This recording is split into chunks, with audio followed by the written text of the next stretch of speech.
Pam, pam, padam. And I think we're live. Are we? I hope so. Are we live? We were told we were live. Sound check. Sorry, we should have done this earlier. Good evening, everybody. Welcome to the day 3 of the D2 Online, the first event that we do of this kind, where we bring a bunch of fantastic speakers to you guys, and you do nothing. You just watch it. Jason, what do you think? How were the first 2 days so far? Yeah, well, I mean, I have to say that I'm very happy, overwhelmed with the response. You guys, all of you out there, the community, guys and gals, we really appreciate it, and thank you so far for how much you've been supporting us. Okay, I just wanted to address a few comments that I saw yesterday about not having a lot of tutorials on this event. This is not really an event that we do to show the technical side of the archivist industry. This is an event that we organize to inspire you guys, to show you sides of the digital design industry that maybe because of your job you did not see and you did not have a chance to explore. And you know, like, there is plenty of tutorials out there. If you want to learn something, I don't know, you could go and buy something on Patreon, maybe from Jan Urschel or something, somebody really good. Here we just want to inspire you. Okay, so should we introduce the first speaker for tonight? Yes, I'm going to let you do that. All right. So the next speaker for tonight, or the first speaker for tonight, is a concept designer who provides his clients with design, illustration, and consulting services for feature films and video games, amongst other things. Over the years, he has contributed to dozens of big projects like Rogue One, Ghost in the Shell, Captain Marvel. Jesus, man, this guy's good.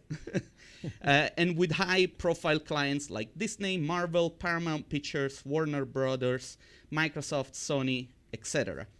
Across many genres and industries. Ladies and gentlemen, I'm very happy to introduce to you tonight to Jan Urschel. Jan, how are you doing? Hello. Hey, nice to be here. Cue the applause.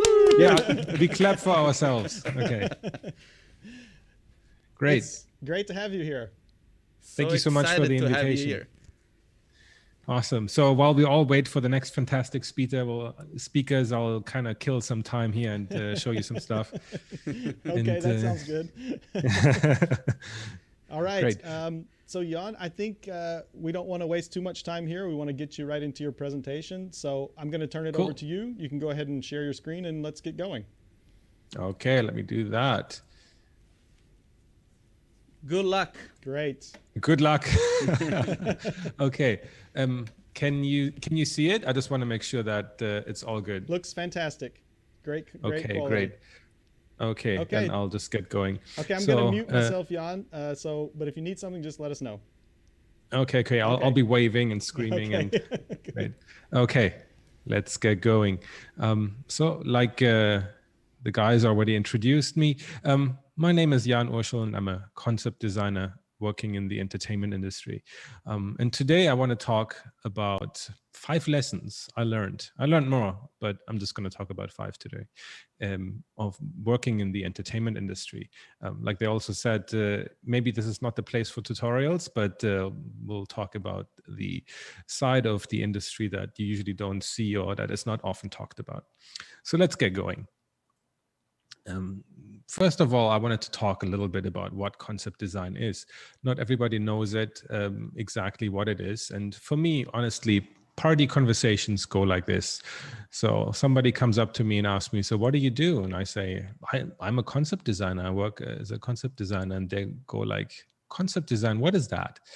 And basically, I explain it to them by saying, I draw spaceships for movies. And they go like, either they're going to say like, okay, where's the bar again? And they run away. Or they're going to say, yeah, right, whatever. That's not a job, right? So there are chances that a lot of people don't even know this kind of job exists. But so let me break it down a little bit. Concept designers work in the entertainment industry. So that means movies, games. That's about most of what we do. We help visualize scripts, treatments, pitches. We try to inspire teams. We try to get projects funded. We actually communicate visions that directors have, art directors, producers. And we help to clarify these scripts by making them visual. We help directors understand what will work, and we also help them understand what does not work. And we try to help to tell these stories visually, since we work in a very visual medium. Movies and games are all about visuals. And we're also often the first ones to work on a project. We work from pre-production into production into post-production. Sometimes it's the former, sometimes it's the latter, sometimes it's both. Sometimes we're on a project the entire time. What people see is that we paint pretty pictures basically all the time. That's what we do. That's what others think. That's what it seems like on the surface, at least. That's what a lot of people get wrong about it. Concept design is about solving problems. So in that sense, it's not any different than any other design discipline. We solve problems visually. We solve visual problems. We sell solutions to those problems. And we sell ideas about what could be. The first rule of concept design is make it look cool. And the second rule of concept design is make it look cool. We also need to make it look believable, usable, unique, functional, interesting, maybe tangible. But most of all, we have to make it look cool. But so how do we do that? Well, I mean, we draw, we paint, we push pixels, we pull vertices, we draw on anything. We draw on napkins, we draw on sketchbooks, on iPhones, iPads, on Macs, and sometimes we'll paint on a PC too, if you have to. We have to create ideas basically out of nothing. And we create make-believe worlds that you're supposed to lose yourself in. And we are supposed to be designers, but we are also kind of supposed to be illustrators and painters, and we have to be product and industrial designers, transportation designers, architects, urban planners.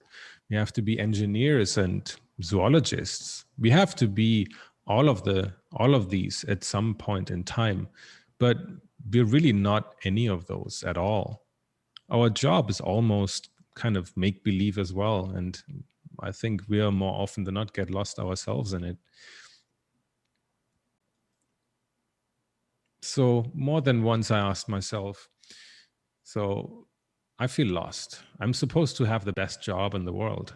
I mean, working on movies and games, why is that not fun? Why is it not fun all the time? I mean, I thought I handed good work, but by the end, it looks nothing like what I did in the final movie or in the final game. So what about me? What about my voice? What about like you telling me that you hired me for my style, for my ideas?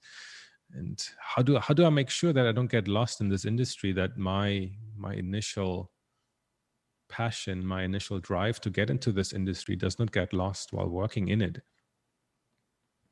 So there's a few things that I think I've learned. Let's get started with number one. The first one is kind of related to age.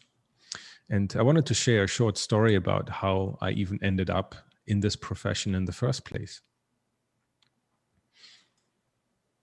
So I'd say I wasn't really born talented in anything, because the first thing that anybody will tell you when they see your work is like, oh my gosh, you're so talented. But honestly, I was pretty mediocre at everything. Like I never excelled in anything. I mean, I wasn't too terrible either, but it's kind of the ultimate curse, like the average Joe kind of guy. I didn't draw much as a kid, not more than anybody else. I didn't study much either, so I had D's all the way. I didn't do much at all. I was bored all the time, no interests, no hobbies. I wasn't one of those guys who was drawing amazing things at age 12. I was 12. It was like sunny day and summer. My parents asked me to go out, go swimming to a lake. I said, I don't feel like it. I want to stay home. And they're like, okay. I looked out the window to make sure they were gone, and then closed the curtains, went through my dad's VHS collection. And what did he have? Aliens, Terminator, Blade Runner. And honestly, this happened more than once. And I also got caught more than once watching these movies I wasn't supposed to watch. But that's all I did, honestly. I watched movies, I played video games, I read science fiction and fantasy books. But of course, I had no clue what to do with my life. Like, I wasn't making a connection that people were actually working on making these movies, that it was a job, that you get paid for it. So I enrolled in university. I had bad grades. So what could I do? I wasn't going to become a doctor or a lawyer. Anime was big in Germany in the late 90s. So, hey, why not study Japanese? So that's what I did. Why not? I earned money on the side as a kind of self-taught web designer. It was better than waiting tables, at least. But I had no idea what to do with my life. Then a few years later, I had a master's degree in Japanese. Yay. And I still earned some money as a web designer on the side. But I was 28 and pretty much borderline clueless and quite unhappy. So my boss tells me, so he's like, you don't really want to work here, do you? And I tell him, like, no. And I say to myself, like, what are you doing? What are you doing? Are you stupid? What are you telling your boss here? And then he asked, like, oh yeah, I noticed that you don't want to work here. So what do you really want to do? And I just say, like, I want to work on Star Wars. And that was kind of like my unconscious doing me a favor, I think. And he asked, so what do you have to do to get there? And I'm like, I don't know. Well, that evening, I found out what you had to do to work on it. So I knew there was time for a change. I was unhappy. I was clueless pretty much as to where my current career was going to take me. So I went back to school, design school, for the first time in my life, even working as a web designer already for 10 years. And I never went to design school in the first place. So I was 28. Everybody thought I was stupid. So I went to school. I drew, I painted 18 hours a day, 7 days a week for 1 year. I didn't sleep. Well, I almost didn't sleep. I slept in class. I was tired. I was discouraged. I failed assignments countless times. But at least now I had a goal, a clear goal. Well, the goal was this or nothing. All my savings went into the tuition. And eventually I got there. Or at least that's what I thought. I thought, hey, once you graduate from a design school, you're like a fancy ass designer. You've done it, right? But well, graduation day was actually just the beginning. It was kind of day zero. It was the 10,001st hour of your design study, the one that nobody tells you about because everybody says it's 10,000 hours and you made it, but that's really not true. So I continued drawing and painting 16 hours a day for 10 years and still counting. Maybe I do slightly less hours a day now. But hey, at least I got to work on a Star Wars movie. Yay. 4 years after I told my boss that I want to work on Star Wars. I never told him, though, as if he cares. I care, though. But I mean, the big question for me was, what's my next goal? And I'm still figuring that one out. So what am I trying to say here? Don't let age stop you. Don't think just because you're not 15 and you're not drawing that you can't do this job. Don't let other people tell you that you can't do that. Don't be afraid of changing. Don't be afraid of even a very radical change. Don't say that you're not good enough anyway. I don't have any talent. Don't be afraid to follow your heart, although sometimes to others it might look nonsensical. But work hard.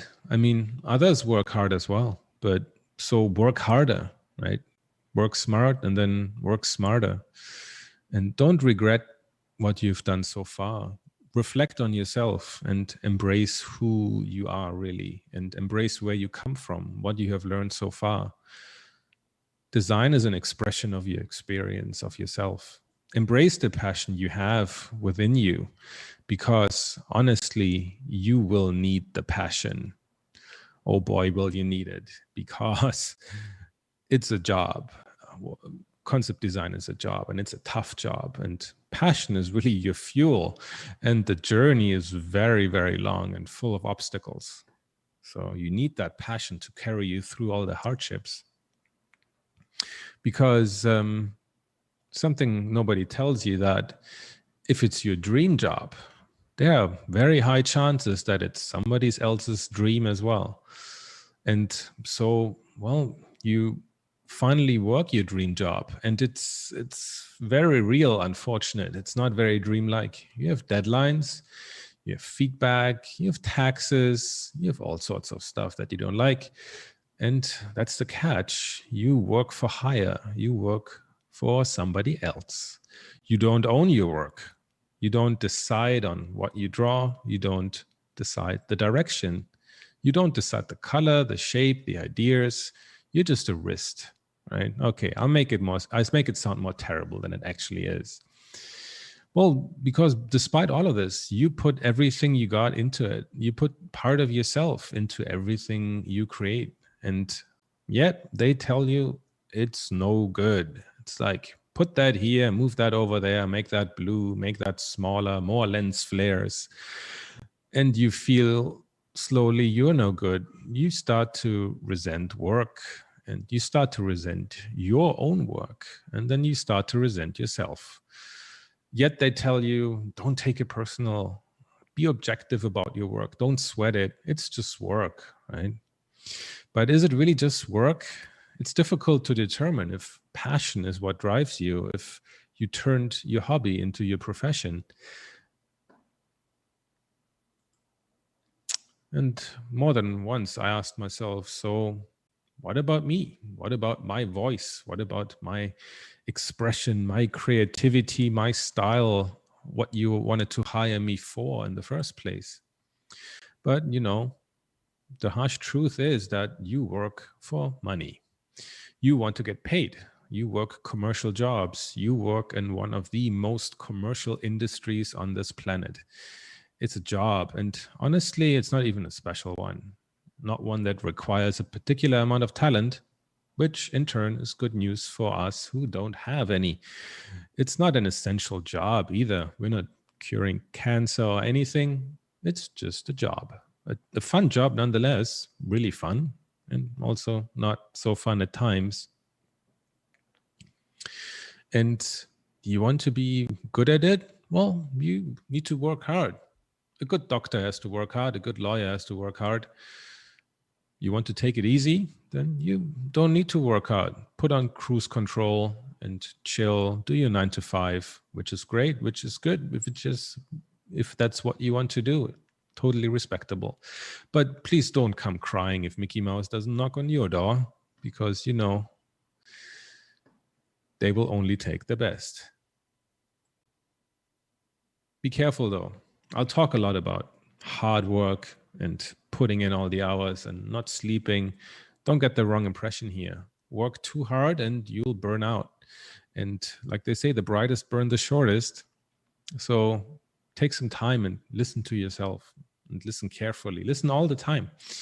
There's light at the end of the tunnel, and it's not all doom and gloom, right? Not like I say here.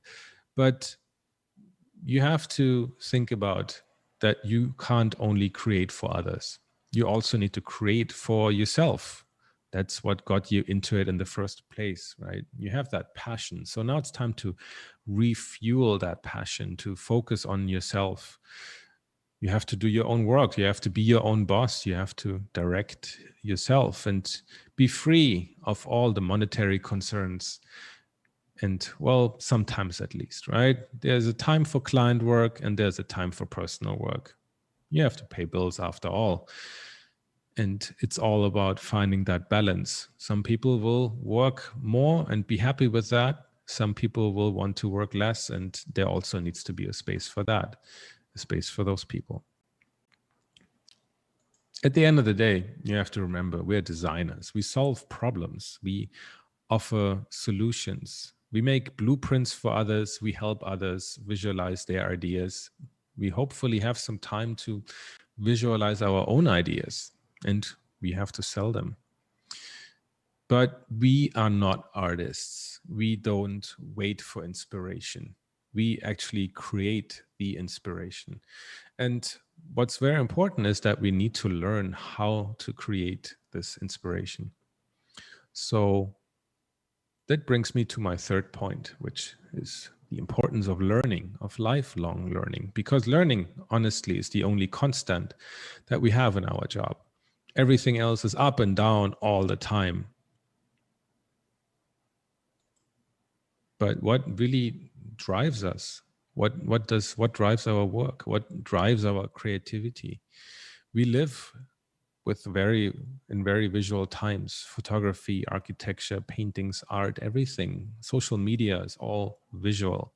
Everything is visual, and we're inspired by it. We're inspired by art as a whole, and we create arguably art in some degree. We also live with technology. And we are inspired by technology, especially in this industry. We inspire technology in return as well. We imagine what could be, and sometimes it really comes to be. We inspire art as well. The influence that movies and games have on contemporary culture is something you really have to keep in mind. So we can say that we work at the intersection of both art and technology, and we really need to embrace both, and we need to learn how we can command both to our advantage, because in the end we have to see art and technology both as tools, and just as tools, honestly, tools to be commanded, tools that we can use to express ourselves, and tools to unlock the ideas that we have inside us, to sell the ideas, right? The better you are at using those tools, the better you are in the command of art and technology, the better you will be at selling your own ideas. But luckily, we are easily excited by new things, right? A new piece of art, a new video game, a new piece of hardware, a new piece of software. We don't want to look outdated. We don't want to look like we have missed the bus. We want to join the talk. We want to be one of the cool kids, right? RTX, Threadripper, like AMD, NVIDIA, PS5, Xbox One, whatever, Blender, Houdini, all the same. We don't want to be left behind. We want to try something new. We want to be what everybody is doing. We want to do what everybody is doing. We get excited. We want to learn, right? We want to be the ones who can really pump out cool work with a click of a button. We want to create something new quickly, ideally in the next 5 minutes, so we can upload it and we can have all the likes we want, we deserve, of course, because that other guy that did that work, he also got 10,000 likes, and we do something and we get 5 likes. So we want to do all the cool animations and stuff. We install Houdini, but oh wait, what is this? It's difficult. It's weird. It requires a lot of time and effort. Wait a minute. Nobody told me about that. Loads of it. Like, we need dedication and persistence, and it's already 8 p.m. and I have to catch up on Netflix binging. And our brain tells us it's okay. It's like, stay put. It's okay. You don't really need to learn that right now. It's like you can make do with what you have. It's quite comfortable here. It's okay not to learn it. The other guy also can't do it. So I'll just stick to Photoshop. It's fine. And the excitement is often as quickly gone as it came. Our brains kind of fear the change, the commitment we have to make to learn something new, because we're going to suck in the beginning. We're going to suck badly. And the learning curve is steep. So let's stay here where it's comfy and cozy and where we all can be lazy and not learn anything. Tomorrow's another day. Tomorrow's going to be another cool software, another plugin, which we want to learn. However, our industry is at the bleeding edge of technology in many ways. It's driven by it, and it drives the technology. We can't ignore the industry around us, the world around us. We need to keep up, or we will be left behind. So we need to learn how to embrace that change and take advantage of it, because that change will change us. It will actually improve us. It's the fight against the comfort zone. It's a very, very dangerous place. Use it to actually reset your brain. If you learn something new, something happens, something is rewired. If you draw, then maybe you should start painting. If you paint, maybe you should start sculpting. Engage with your creativity in a different medium, in a different way, with a different way of thinking. If you sculpt, then maybe you should go to VR. If you do 2D, maybe you should do 3D. If you do 3D, go 2D, right? If you do a lot of art, maybe try programming, make an app. I don't know, whatever strikes your fancy. Reset yourself, refresh, and restart. Get to the zone where you know that you're only kind of sure of what you're doing half of the time. That's the best place really to be. New ideas, if you're there, new ideas will come, and better ideas will come. And also, most importantly, a better you will come.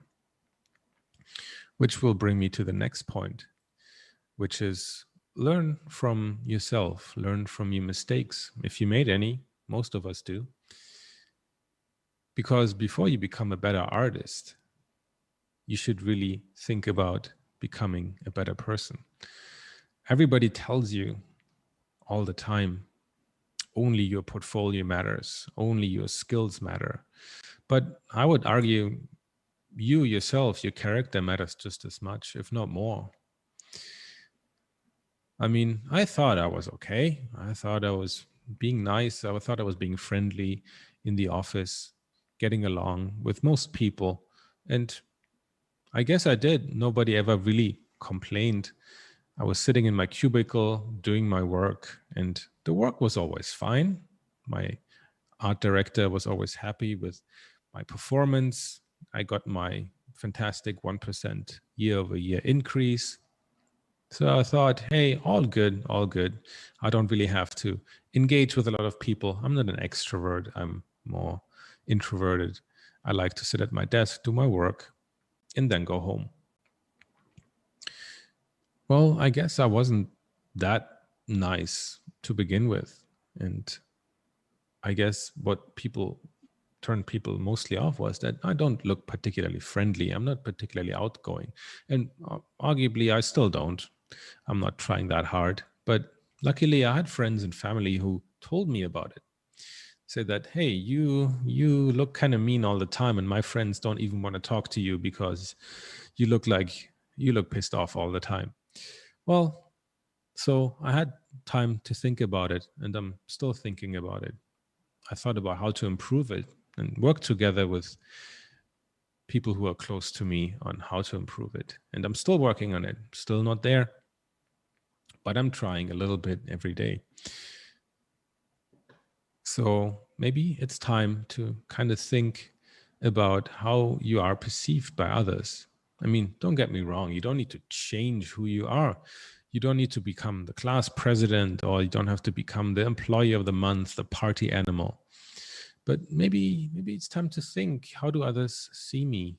And if you're really not sure about it, maybe it's time to ask a close friend, your partner, maybe a family member, and get their honest opinion about yourself. And maybe think about, what are my positive traits? How can I maybe amplify them? How can I do more with what I have? What are your negative traits? Everybody has them. How can you maybe improve them? How can you work on them in order to become a better person? Because ultimately, the reason is this industry is very, very small, smaller than most. It's actually very, very small. It's microscopic. It's like a microcosm. Everybody knows everybody. The word gets around and it goes around very, very fast. And now with social media, everything is almost instant. So if you like hard to work with, or if you kind of screwed up on a job multiple times, if you talk behind people's backs, if you turn off your Zoom call and suddenly you start swearing at the other person and you forget to turn off your microphone in time, that will happen and word will get out. So if you don't hand work in on time, if you can't deliver the work under precise art directions, then it's time to work on that. And this counts actually for both sides, artists and art directors. So portfolio is quite important. Can't argue with that. Timing is important. And also being prepared is important.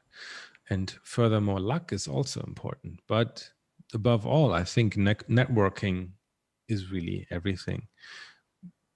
The good jobs that you will think about, how did he get on that project?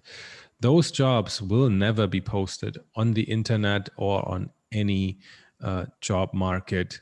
The dream projects, right? The once in a lifetime opportunity, the sequel you have been waiting to see for 30 years, all these things, you will never, ever hear about them online from anybody.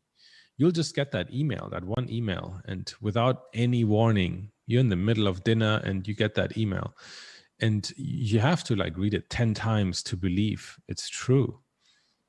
And these jobs are given through recommendations from somebody somewhere who you worked with maybe 5 years ago and who you barely remember. But that person remembers you because back then you tried really hard and you tried really hard to fit in the team and work well with everybody, and you handed in good work and you stayed longer than everybody else.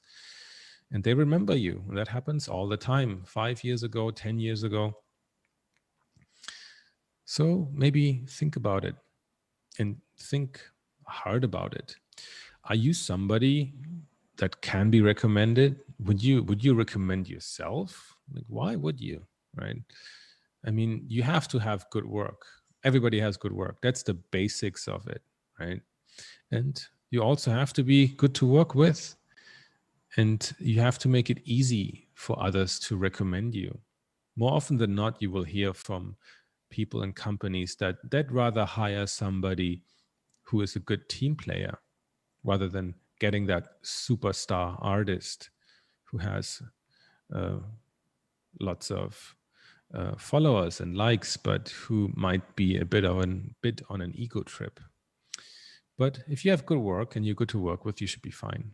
Because in the end, improving your art will always be a lot easier, actually, than improving your character. So you have to actually get to work on both. But when in doubt, always try to be the better person.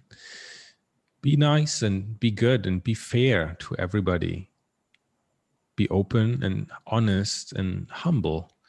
And also be precious with your time, especially. Which kind of brings me to the next point.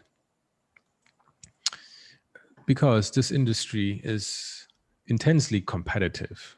It's ultra competitive, if you want to say that. And that's unfortunately their reality. And to that, you have to adapt and you have to kind of, my solution for this adaptation is diversification. So the main thing is that our job just looks cool, right? All the cool images that we upload makes everybody instantly drop everything and want to do that job as well. It sounds cool too, right? Doesn't it? I mean, drawing spaceships, right? Remember that dinner conversation I mentioned at the beginning? Hey, I draw spaceships for movies and I'm getting paid for it. What do? You fill out Excel sheets and you mount calls every day. That doesn't sound like a lot of fun. So a lot of people think that way. And a lot of people want to get into this industry. And a lot of people do get in, but most people don't. Like I said, this industry is very, very small, and more people want to get in. The barriers for entry are getting lower and lower with all the options that you have, that you can learn. You can go to, it used to be only an art school that you can go to, and now you have online courses and tutorials and all the content that is out there. Many of the top industry artists are self-taught. So it was never easier to go in, and hardware and software is more affordable than ever and more powerful than ever. So more and more people want to get in. There are also more projects, to be fair, but it's not that many after all, and not more companies, sorry, that are coming up. It's more like companies dissolve and kind of come together again. That happens all over. So in the end, with more people, but not necessarily that many more projects, it's more competitive than it ever was before to work in this industry. So the thing is, you need to be competitive. And you need to ask yourself, do you want to merely survive, or do you want to actually do well? Do you want to thrive?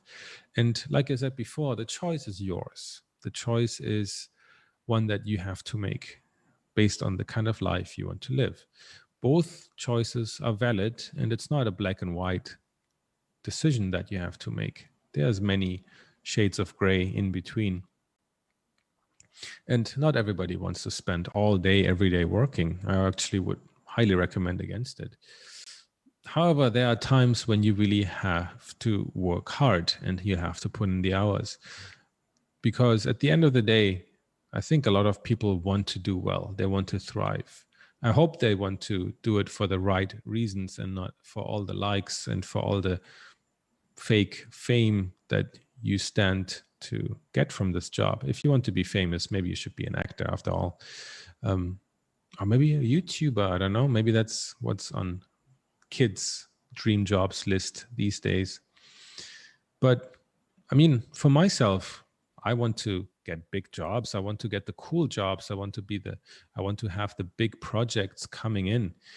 And more importantly, I want to have the freedom to choose these jobs. I actually want to have the freedom not to only get the big jobs, but I want to have the freedom to say no to the big jobs, because then I hopefully can get even bigger jobs. And for that, to be in that position, you have to work very, very hard. But like I said in the beginning, most people work hard, especially in this industry. I mean, look on social media, look on ArtStation, look on Instagram. The stream of art that is just mind-blowing is endless, and it gets more and more every day. So you need to work harder than anybody else if you want to excel, if you want to get ahead. You have to be the hardest working of them all. And with hard working, I don't mean always that you have to sit at your desk and you have to put in the hours and you have to stare at your screen and go through your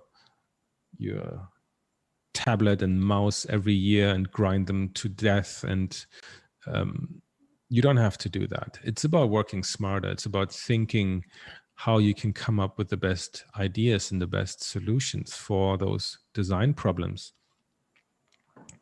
So in the end, really, you have to be open, and you have to be open to explore, and you have to be ready to explore. It's not only being open-minded to go out and do something that nobody has done before, but you also have to be ready and prepared. And for that, you have to kind of get in a mindset of not lazing about. Most people that did fantastic projects by themselves are not the kind of people who would call themselves being bored ever. They constantly have something to do, and it doesn't always have to be making art, but it has to always something to do with their projects, with their passions, and they engage with it in multiple different ways. So think about it. Who can you work with and how can you work maybe with them? Maybe there are new clients out there which you haven't thought about. Maybe you should do some research about what clients and what industries you can be useful to. What can you offer? What can only you offer? What is unique about you? And if you feel like there's nothing unique about you, what is it about your work? What is it about the spin you put on your work that is maybe different from other people? Maybe there's something only you do in a particular way and that you haven't even thought about.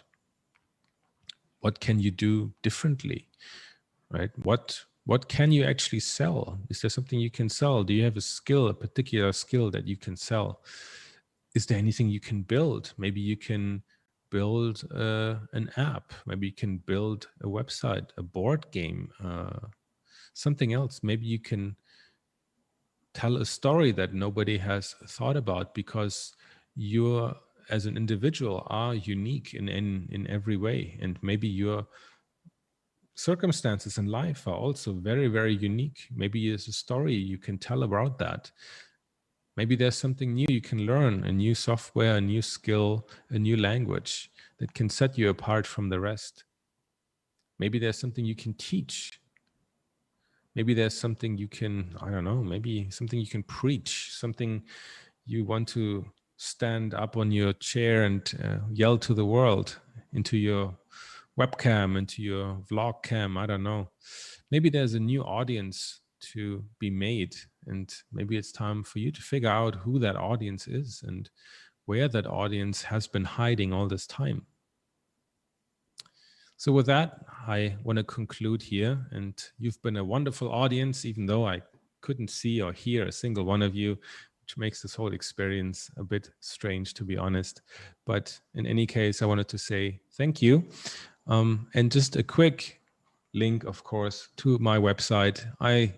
If you heard about me before, you know that I sell quite a few tutorials and courses on my website. And of course, you can also find my personal and client work on my website and on my social media channels.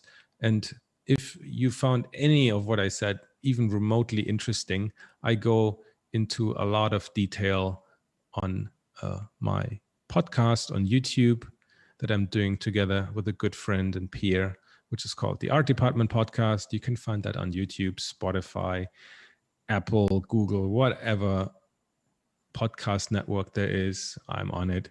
So thank you so much for all your attention, and thank you again for inviting me. And I think it's time for some Q&A. Unmute us. Thank you. Thank you, Jan. All right. Let's go back to our... So we're going to switch into double view here. Okay. Okay. First of all, Jan, congratulations. Fantastic talk. We're keeping... Thank you. We're keeping an eye on the questions. Cool. Just to see if there is somebody that wants to ask something. Martin says, spot on the rim light on your head. Yeah, man. We leave nothing to the case. Production value. So everybody's just saying thank you, great talk. Okay. If you really do like this talk so much, don't forget to leave a like under the video. We're gonna stay here another few... Oh, we have a problem with the overlay.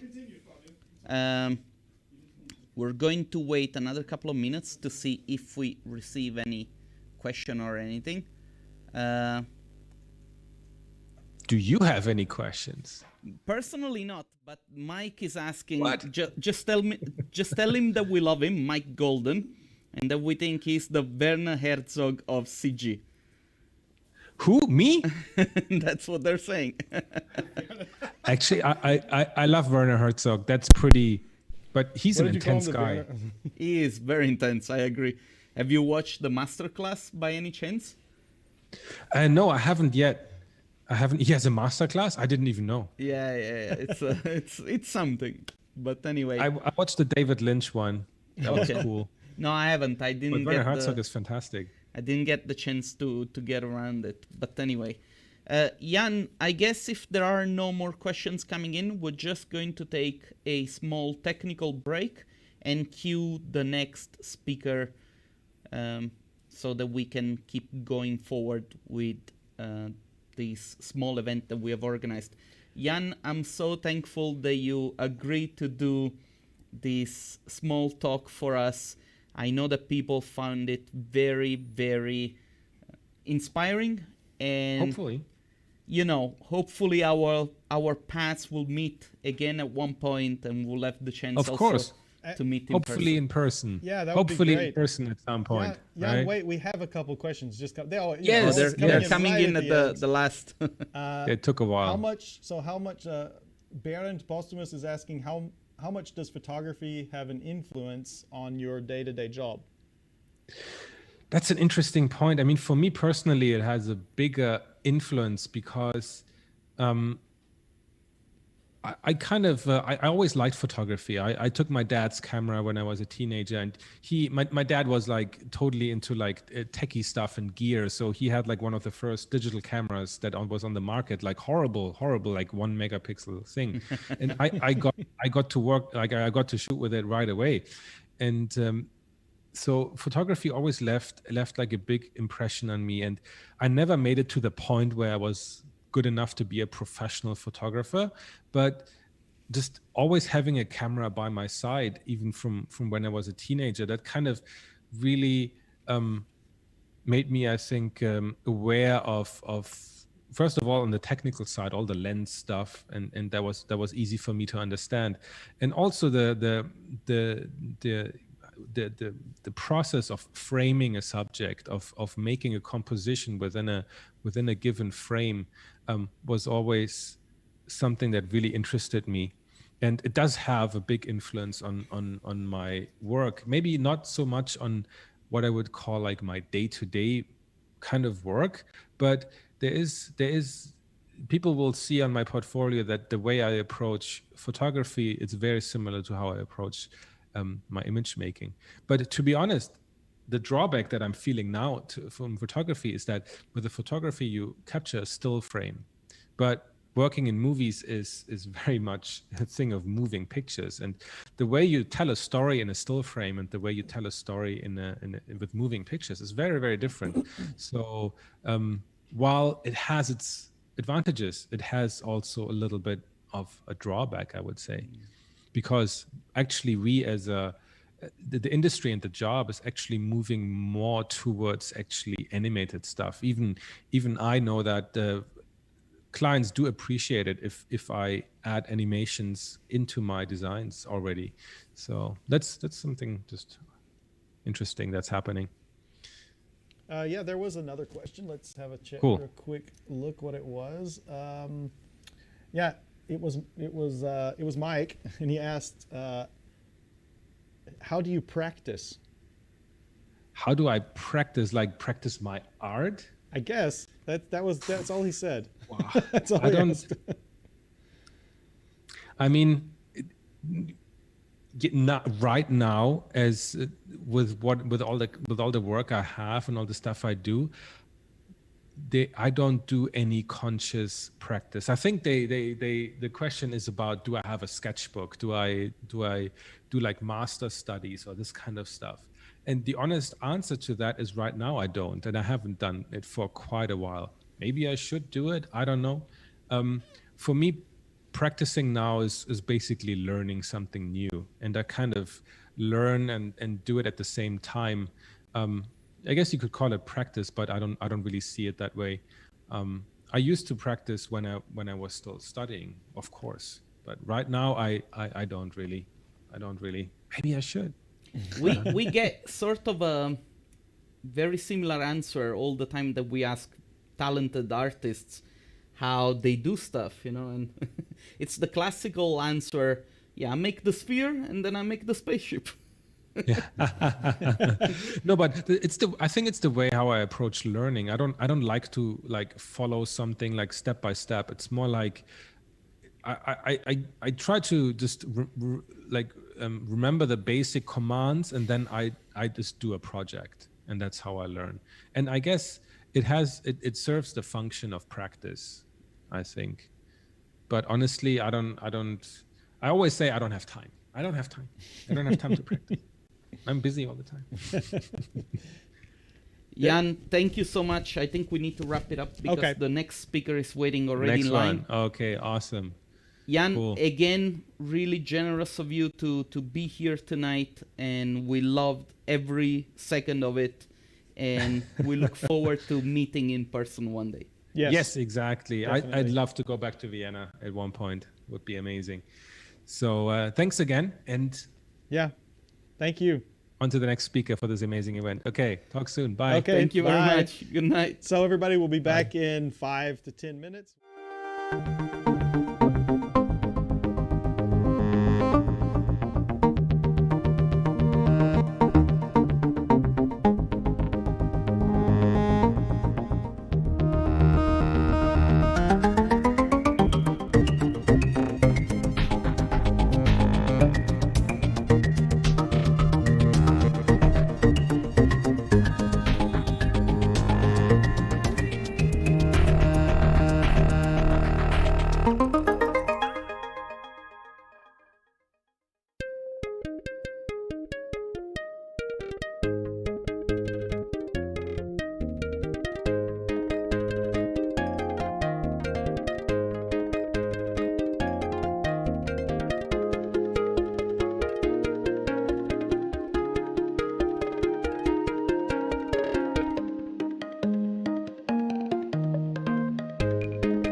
All right, guys, we are ready for the next session.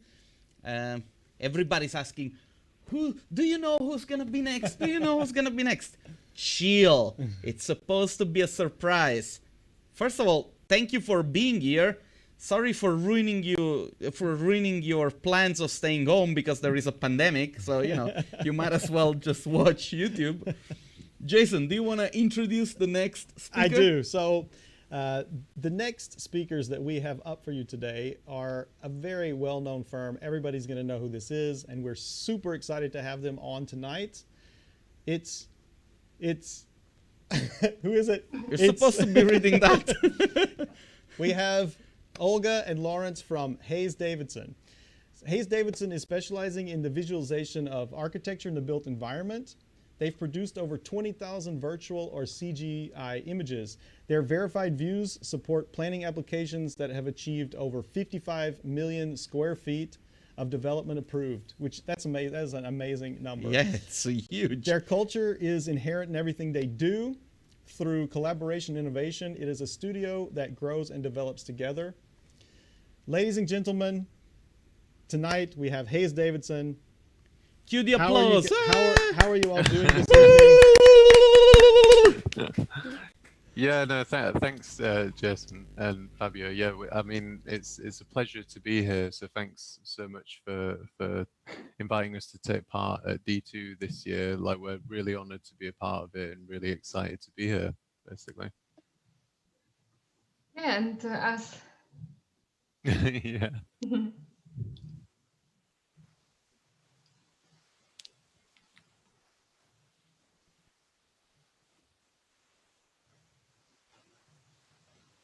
Thank you. As everyone can see on the screen, we are Hayes Davidson, and we have been around for quite a long time. Probably we were one of the first studios to use computers to create architectural images. We were founded in 1989, so for over 30 years, we have had to constantly adapt and evolve, always embracing the newest technology in our image creation. We would like to share with you who we are now and our approach to innovation, how we work with our clients on our projects, as well as tell you a bit more about our culture and how we learn and develop within the studio. This is our amazing team. We're based in Paddington in London. We're about 30 people. We have different teams in our studio. We have our talented artists, we have the planning team, we have project management team, we have our supporting team as well. And as you can see, probably everyone is on here. We also have trustees, but about that we will be talking about that in a bit.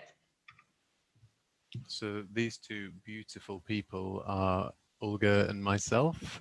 We've been working at Hayes Davidson for both about 4 years now, and we make up part of the senior team for the studio. And as I briefly mentioned about the trustees, the reason I said that is because we have quite a unique organization structure in our studio. We are 100% employee owned. And the reason for that was because it was one of Alan's wishes, that because he strongly believed that the computers are actually secondary to the people using them. That's why we're very team orientated and focused on development of people working at HD. We're also involved in charity events. We do our yearly HD 5K run to help raise funds for charitable cause, but we're also very big on learning and constant development. We have our famous weekly seminars every Thursday, and we also have our R&D team that is focused on researching different innovative ways of approaching stuff. And we're also quite big on our culture. We have a lot of nights out, a lot of like creative focused outings, such as like going to exhibitions and such. And yeah, a bit about the history. So everyone probably knows Alan. Alan Davidson founded HD back in 1989. You can see his little studio in Chiswick in the bottom right. Then it evolved. We kind of like moved to Paddington and had our studio specifically designed for visualization company.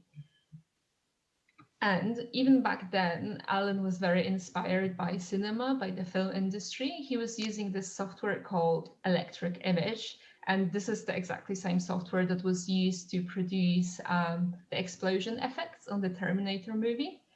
And this is something that stays with us today, being inspired by cinema. And we also do a lot of fun stuff as a team. As mentioned, we are quite team focused. We are involved in different charitable events. We also quite big on sports. We took a couple of trips to Marrakesh now together, but also on like more silly stuff, like, you know, drawing our faces to make a tea towel, or developing our creative side during learning the live drawing. And obviously, because of the recent events and COVID, we had to adapt real quickly to this new environment. All of a sudden, we were all working from home. We were all like meeting digitally with the team. We did basically everything we do virtually, including the run in Hyde Park, the HD 5K. We did it entirely virtually this year. And yeah, as you can see from the pictures, I think the biggest winners of this whole situations are the dogs that are, you can see they're assisting with image creation in our studio. Yeah, so over the 30 years that we've been working with, we're really proud to have built up the list of kind of clients that we've worked with. And we've worked on projects all over the world, collaborating with architects, developers, and designers to visualize their ideas. So we work on all sorts of different projects and use many different styles in our work. Whatever kind of style best suits our client, we'll go with that, and whatever suits the brief the best. These projects usually fall into kind of three main areas of competition, marketing and planning. So one of the things that I think makes us a little bit unique is our adaptability, and we're able to kind of achieve this with the incredible pool of talent that we're lucky enough to have at the studio in our team. So our process is incredibly important to us, and it's something that hasn't really needed to change since the beginning. The way we kind of storyboard and image plan, it's really remained true to the way that we used to do it 30 years ago. Even when we used to hand draw everything, not me personally, but when Hayes Davidson used to hand draw everything. Yeah, this all kind of entails back to this quote by Alan, which says, "Technology is merely a tool, and it is secondary to the people using it," which really resonates for us and for our industry, I feel. And it definitely shows in the way we approach the development within the studio. That's why we are heavily investing in people in our team. As mentioned before, we have the weekly seminars, to which we invite either like someone from the team to pass the knowledge to the team members, or like an external speaker. We had people from Aardman coming in talking about the animation, and we also had a guy from Pixar telling us about the importance of storytelling and how to use that in our image creation.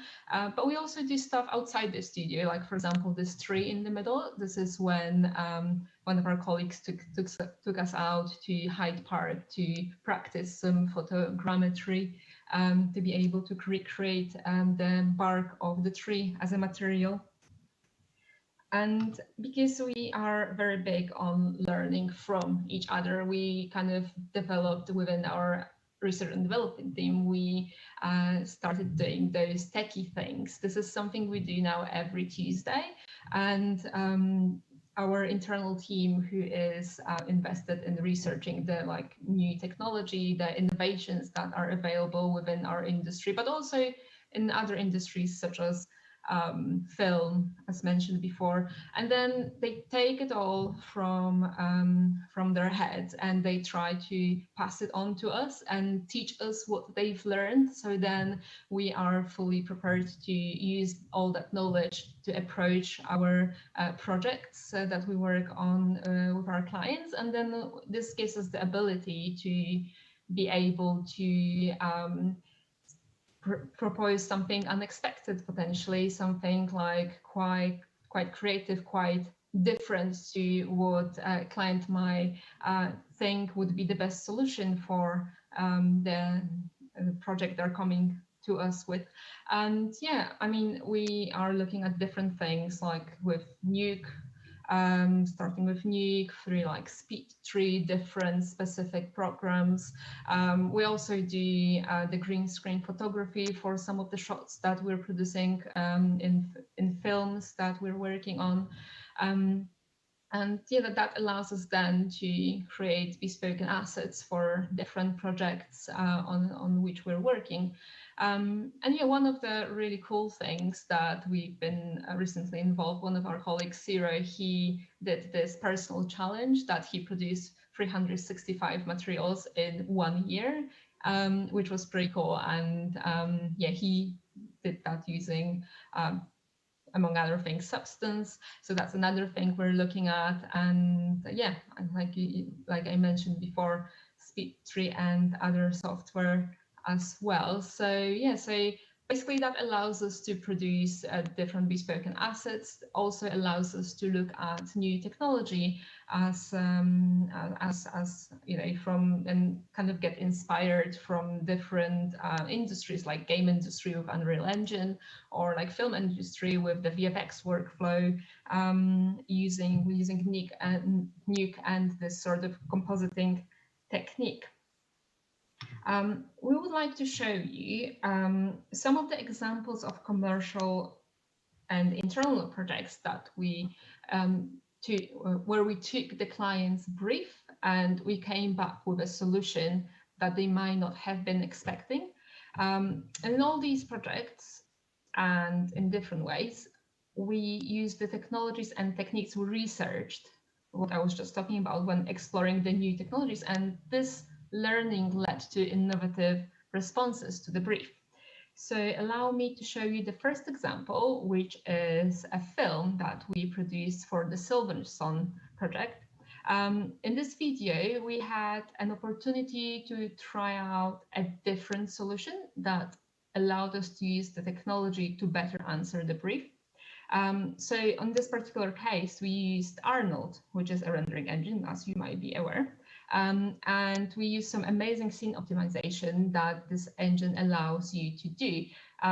We were using, for example, AS files. It's something like proxy, kind of like XREF. And we also were adapting the VFX workflow, where you kind of like perfect each of your assets or groups of assets before building up your scene from that. So basically having everything done in the pre-production rather than chucking everything in one scene as we usually do in architectural visualization, like hoping for the best.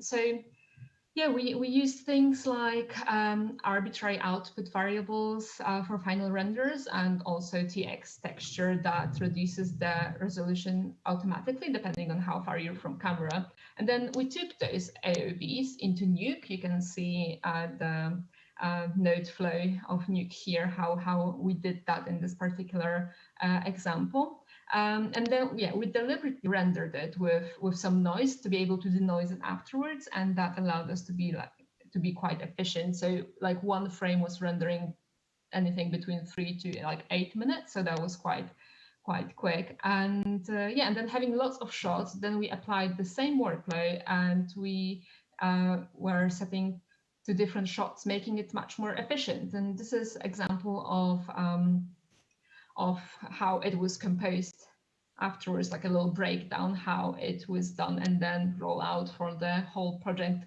allowing us to be as efficient as possible. Yeah, so this video here shows you an in-house project where we used Unreal. We kind of created what the studio used to look like when we first moved in.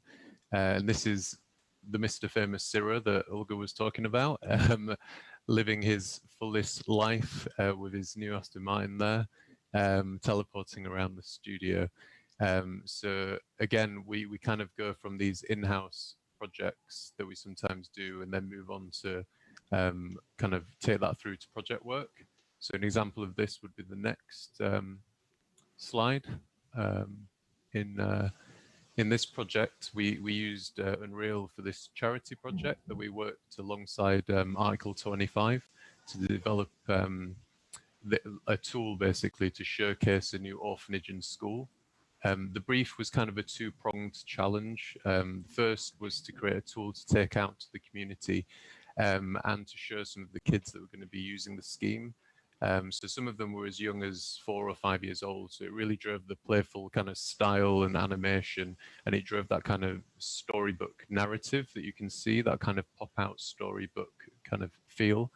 And it also, it had to be used as a fundraising tool in a more professional sense in order to gather the funds to kind of realize this project. So we were going to send over some of our VR equipment for them to take over to the site for this.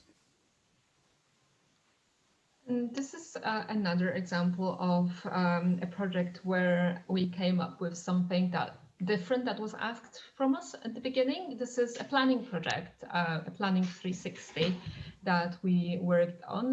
The client came to us to help them appeal a refused planning application, because the site, as you could just see, was within an extremely tight courtyard. We knew that traditional verified photomontage wouldn't work very well. So what we did, we went to the site, we took a lot of photos, we did our research and proposed a solution that would utilize VR.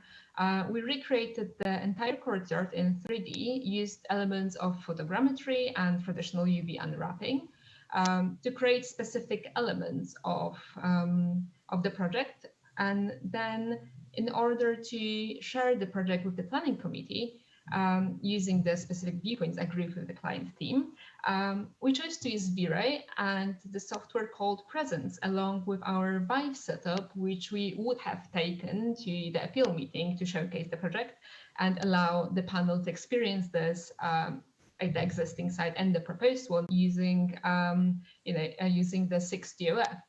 Unfortunately, again, because of COVID and all the apocalypse that happened, the planning committee had become virtual, which meant the final artwork needed to be viewable purely online, which meant reverting to normal 360 and 360-degree images that they were able to view on the website or an app.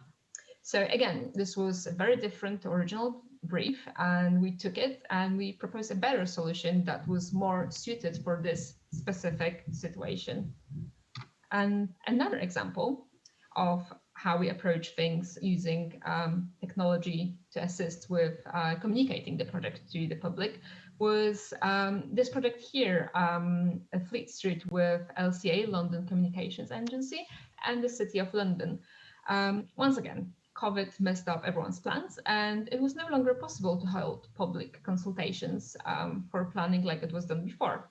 So we offered a solution using an Unreal Engine in a quite unexpected way to be able to help the public understand the scheme proposal.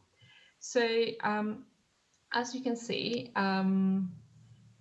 well, the design, I need to say this, the design of this was not very developed at this point in time. So it made us approach the representation of this project in a different way.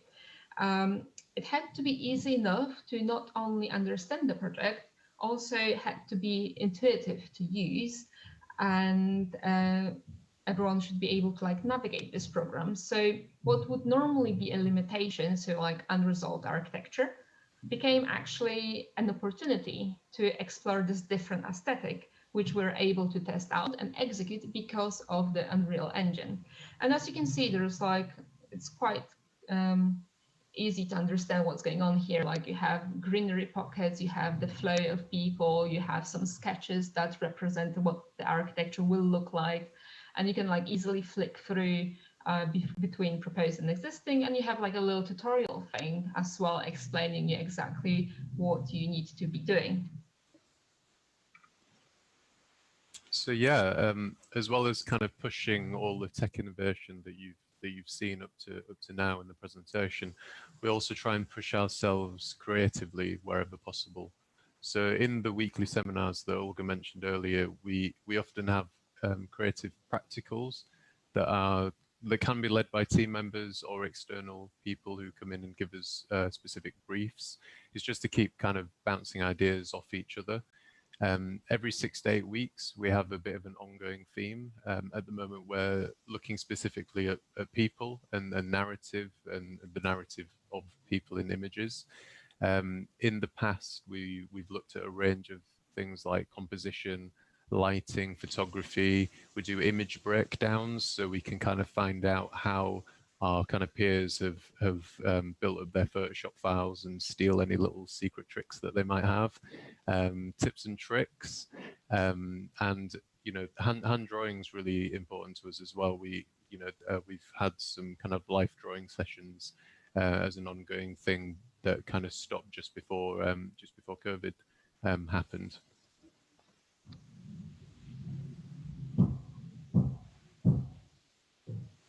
It's taken a while to load. So we're focusing a lot more on our film work in the studio as well.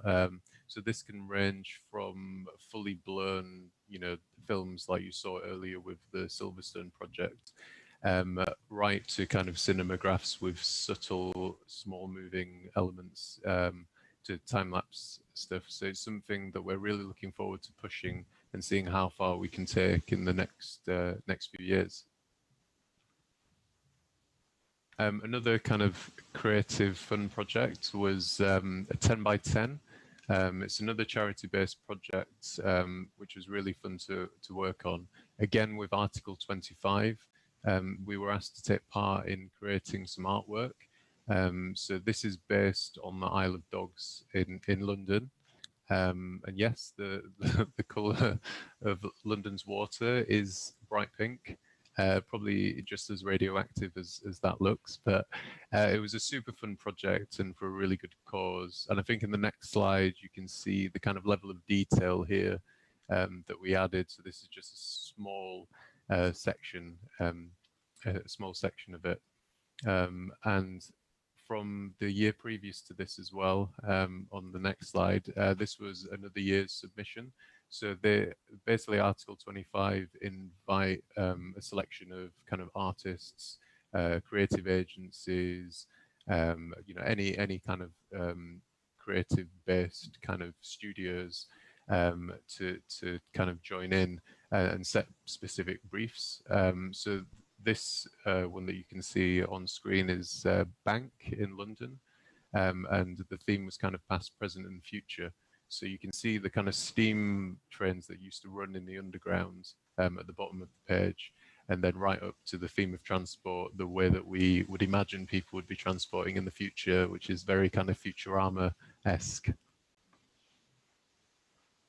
Yeah, and as you could see, what is super important to us and to Yuda as well is that constant learning, the constant development, like developing your skills and learning new technologies to be able then to better approach the projects with maybe some creative solutions as well that are very often unexpected. And to kind of facilitate that within our team, we have this system that we have our regular reviews for our artists every 6 weeks. We kind of sit together, the artist and the art director, and we look at our scores. That could be, there's like 3 areas that we score essentially. It's the artwork, the technical skills, and the client communication. And then on the left-hand side, you can also see our studio values. So this is something that came from being employee-owned. So our values are, well, not a surprise, creativity. And then, of course, innovation, that was mentioned so many times today in the presentation. And then also passion and collaboration, integrity and excellence. So each artist has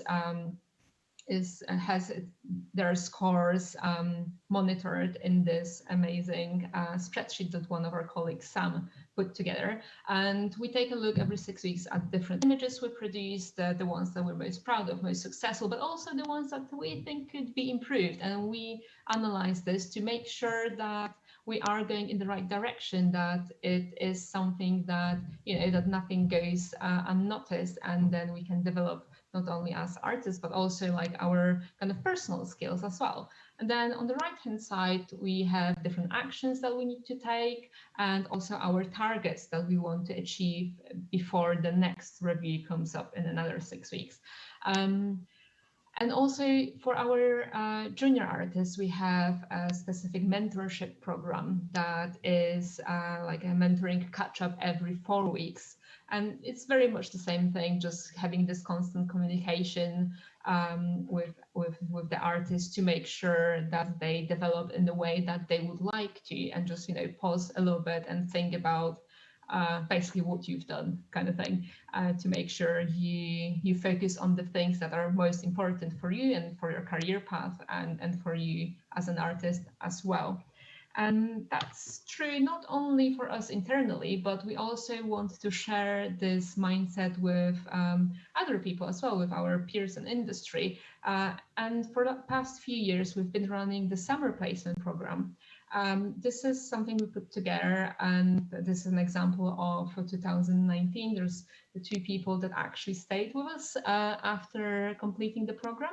It's usually an 8-week program that consists of initial 2 weeks of an in-house project work during which time we teach them all the essentials, all the programs, all like everything about our workflow. Then the other 6 weeks, they are working and helping out on live projects, working closely with art directors and senior artists, making sure they get the most out of the program during their time at HD. And we're also very big on R&D, which I'll touch on in a second.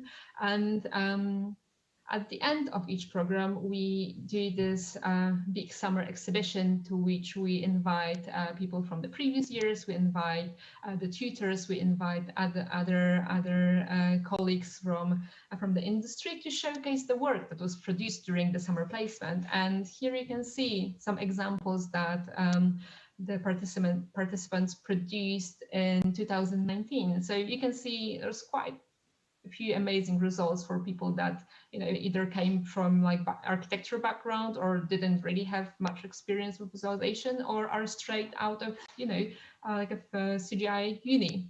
And yeah, as mentioned before, because we're quite big on R&D, we have like 1 day a week during the whole program. We have it as a dedicated innovation day. So each day is focused on a different topic that a specialist from within our studio, from within our team, takes on a subject, which could be anything from like modeling to creating specific materials to like photo montage or like storytelling within the image. And these are some examples of that kind of work that was produced last year as well. Yeah, so staying connected.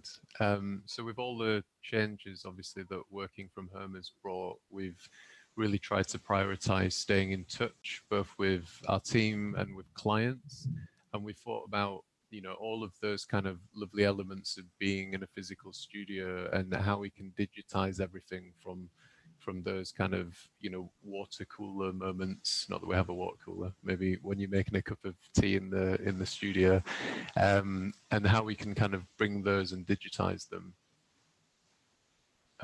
One of the main things that we wanted to digitize was the HD 5K that Olga mentioned earlier.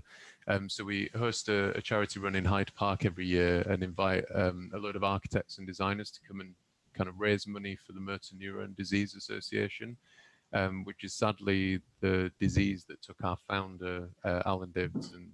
So this is something that we knew we had to carry through despite today's kind of COVID situation.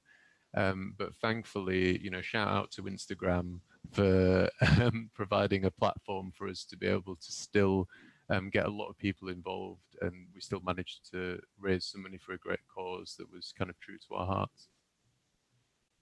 And as mentioned before, usually we do a summer placement, and this year, because of how we had to adapt it as a part of the summer placement, we put together the first ever HD webinar that we delivered, I think it was a couple of weeks ago now. So we invited people who were applying for summer placement to join us for that webinar that we prepared for them. The subject was Introduction to Architectural Visualization. And we briefly discussed how we do things at HD and did a few image breakdowns, did a bit about the 3D workflow. And yeah, they look like they enjoyed it, all waving and looking very happy. So, and that was our intake on, adapting to the current situation and yet carrying on what's really important to us. So either being that being charity, like Los mentioned, or sharing knowledge, like with the summer placement. Luckily, this isn't a video slide, but not only do we use GoTo for all of the reasons before, but for exercise as well. So we begrudgingly meet up to do a kind of sweaty CrossFit workout that our creative director Dave set us. And again, very happy that this isn't video actually, so you can't see myself and Olga in our sweaty states.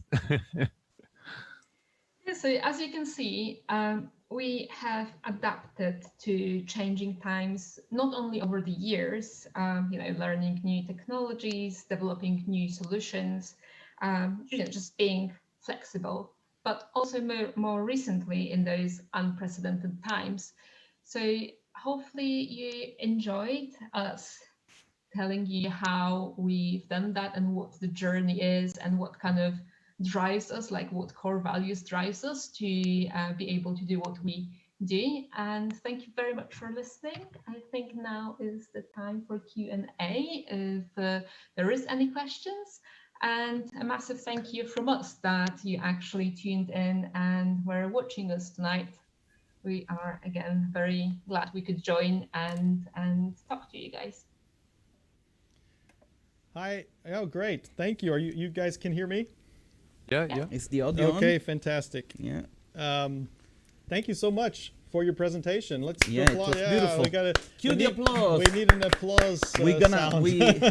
we're gonna Thank you so hire a crowd to applaud the online speakers. Olga, can you stop sharing your screen now? Yeah, I'll try. Let's see what happens. Because yeah, I'm basically. There we go. Yeah. Perfect. Okay, let me show us here. Now I've got it all set up. We can speak with you. Yeah, I'm not. Let's see if there's anybody who has questions. I don't see any so far, but It will take a minute. sometimes people will ask now at the end. Now that we're talking about it, this I was really impressed by this. HD artist review or employee review. This was quite a slide. I was really amazed by it. Is that something that how often does that happen? I didn't hear that part, I guess. Yeah, that happens every 6 weeks regularly. Okay. Before we had it twice a year, but we kind of figured out that it's quite important to keep in touch with everyone and allow this platform to discuss where you want to take your career basically, and like what things you want to be involved in and what things you want to learn, to be able to communicate that between the directors and the artists to make sure we're all going in the right direction as a studio as well. Yeah, that sounds really good. Olga, let me ask you, what does it take to work for Hayes Davidson? Okay, well, Getting a job interview here, guys. We're online on the record.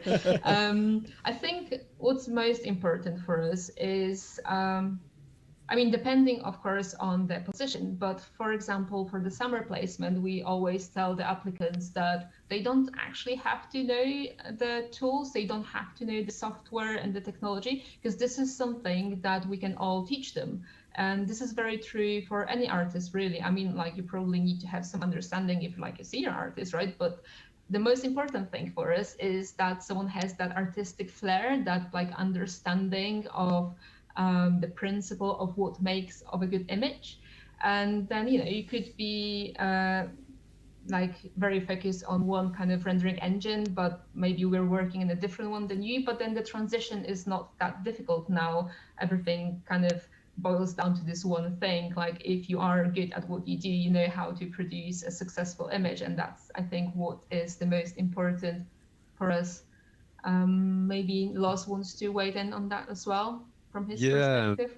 No, I definitely think, Olga really answered that one. I think the creative flair and having that eye is hugely important. And I would go to say as well, we do love different personalities in the studio as well. Like, we're all a very close-knit team and to get on with each other like a little family almost. So someone who fits in with that as well would be really great. But yeah. Okay, but that's not enough for me. I want to own the company. What do I have to? If you work at Hayes Davidson, we're employee-owned, so you can earn a part of the company. So yeah, there you go. Actually, although this question was stupid and meant to be funny, I really wanted to drag the conversation towards that aspect of your company, because I always thought that it was amazing that the people actually own a piece of the company. It's something. Yeah, go on. No. It's something that kind of empowers us all to be able to have a say in how the company is led, and we have levels of transparency that you won't get at other companies, and information is available, and there's always that right to question, which I found quite empowering. Even when I first started there, I felt like I could go to anyone and ask any question, and ask why we're doing things this way, kind of thing, and it's never shunned, and it's never kind of looked down upon or anything like that. So but I think you can get that kind of mentality and that philosophy in a lot of companies as well. It doesn't have to just be employee earned as well with that, although that is a great kind of foundation for it to be built on. Yeah, and I just wanted to add that to all what Lars said, which was brilliantly said, by the way. Also, it was like super important for Alan that he was preparing for his passing and thought that this would be the way forward to make sure the studio is going to be like an eternal company, essentially. So that's why we kind of took this direction, because of Alan, essentially. It's amazing. Yeah, it really is. It's really great. I don't know, there are no more questions other than compliments also about your accents. Random thing. Who's accent? Mine or Olga's? It's really. I guess both. All of them. He said, "I want to work at Hayes Davidson just to be surrounded by these wonderful accents." Oh, that's amazing. Okay, so I guess since there aren't any more questions, we're going to wrap this up now. I think what we'll do, instead of waiting 15 minutes for the next presentation, I think we'll take 5 minutes and just go ahead and start. Yeah, it will take 5 minutes, which will become 15. Don't worry. Yeah, exactly. We'll break something.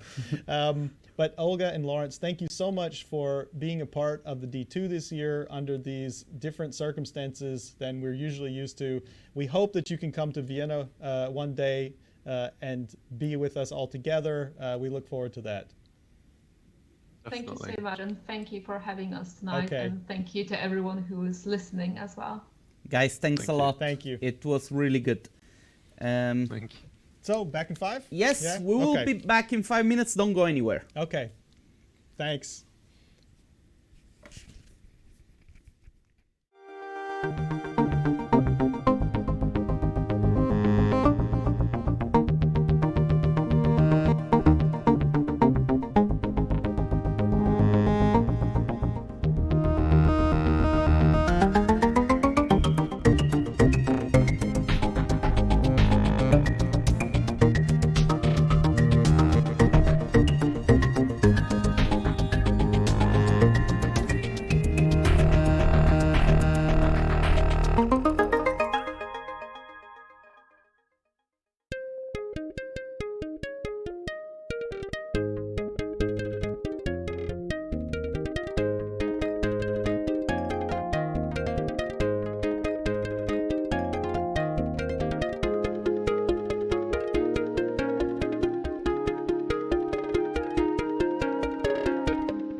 Again.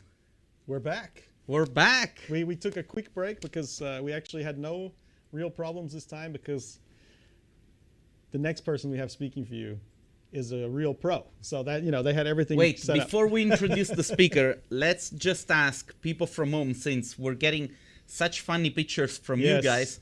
Send us a picture of how you are watching the D2. Yeah, please. Somebody sent us a picture ironing and watching.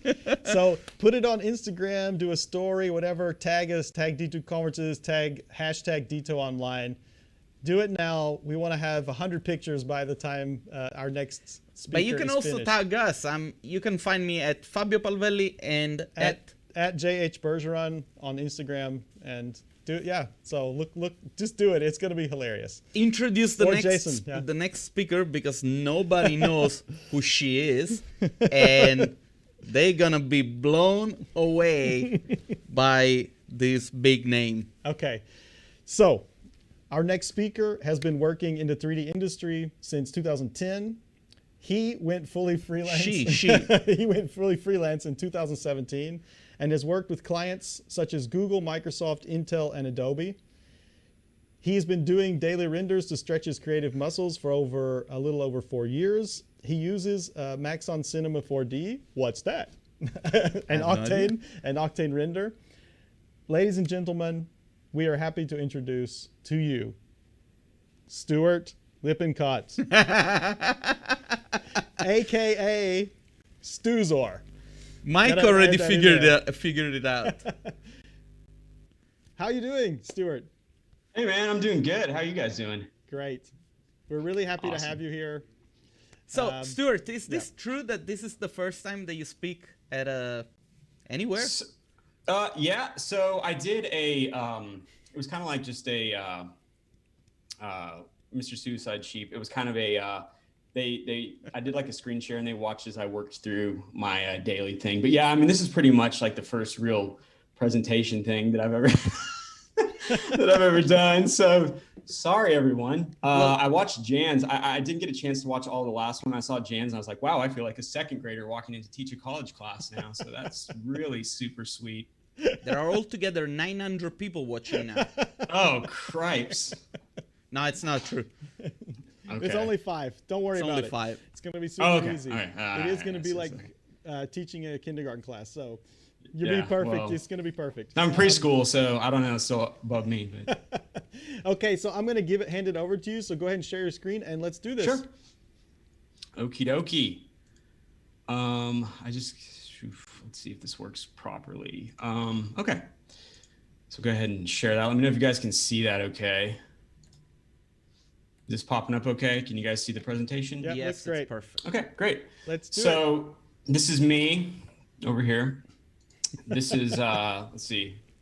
Sorry if this sucks. It's my first presentation. Obviously, like my design skills for making like PowerPoint slides is like, it's still probably like 4th, 5th grade level. Hi. My name is Stuart Lippincott. I also go by Stuzor. It's my online alias. Instagram, my Behance. I actually got that name. A lot of people ask me how I got Stuzor. I actually made it as my Xbox Live name back in when the first Xbox came out. So yeah, that's dates me a little bit, but there you go. So I just kind of stuck with it. Anyway, so what is Stuzor? It's a lonely person who writes the meaning of his name in a dictionary. And where did I get that definition? Urban Dictionary. OMG lame. This is me. I'm very passionate about what I do. And just so I could separate, it was all kind of gray. So I put this pink border around my picture here. So you could see where the picture started in the background, ended and whatnot. Okay. So here we go. What I'm going to talk about today is lighting. And I get asked this question actually quite a bit, more so over the past year or so. And I kind of go over my lighting techniques, how I go about setting up lighting for scenes. And these arrows are going to make a lot more sense here in just a second, I promise. These are my kind of takes on how I light scenes. And it's kind of weird. I know there's a lot of architectural visualization people in here. I know there's a lot of probably other kind of designers and whatnot. This is just my personal take on how I light scenes that I do. And I'll go through some scenes and I will actually build out some of these lights in Cinema 4D and just kind of play around. And so I can kind of show you my take on it. And I think it can probably be applied to pretty much any 3D program and any light setup, I think, hopefully. So I use the least amount of lights possible. This guy over here fixing, see, he only has that one light. dramatic. I try to make a dramatic look to my scenes. There's people, super bright light shining in their face. I try to highlight the main focus of the scene. Now, real quick, I got to preface this. I did not have my wife spell check any of this, so if some of this is misspelled, I'm sorry. I get down and I just start typing real fast, and I don't pay attention to spelling, which makes me look like an idiot. But yeah, so here we go. This guy right here, he's highlighted the main focus of that scene. I use light passes, so which is kind of cool. I'll demonstrate what it is when I get into the scene, but essentially these light passes work in a really cool way. So you can actually set your lights and then change them in post if you want to. So you can have, like, if you have 3, 4, 5 lights or whatever, you can actually change the color of the lights. If you don't like a orange, you can change it to a blue and whatnot. So we'll get into that as well. And yeah, really all you need to do is just make it look cool. So by the way, I'm not sponsored by Shutterstock or iStock Photo. Just wanted to put that out there real fast. All right. So yeah, so you should feel like this when you get done with your scene, really. I mean, you should feel pretty pumped about it, and maybe a little bit sad, kind of happy about it. I don't know. Okay, so the lightings, different types of lighting techniques. So this is my outdoor lighting, and I'm going to kind of go through these, and like I said, I'll build these out. I'm kind of going through this a little fast because I'm afraid I'll run out of time, but these are just some examples of kind of like scenes that I've used different lighting techniques in. So I think here I have, let's see here. Obviously this is like the main kind of source here. So these are the outdoor lighting scenes that I use. And when I go get through all these, kind of go back and talk about how they're set up. Oh, cool. There's that. Again, presentation skills, top notch. All right. Yeah. So it's weird. So my lighting techniques, probably the most of you guys use HDR lighting.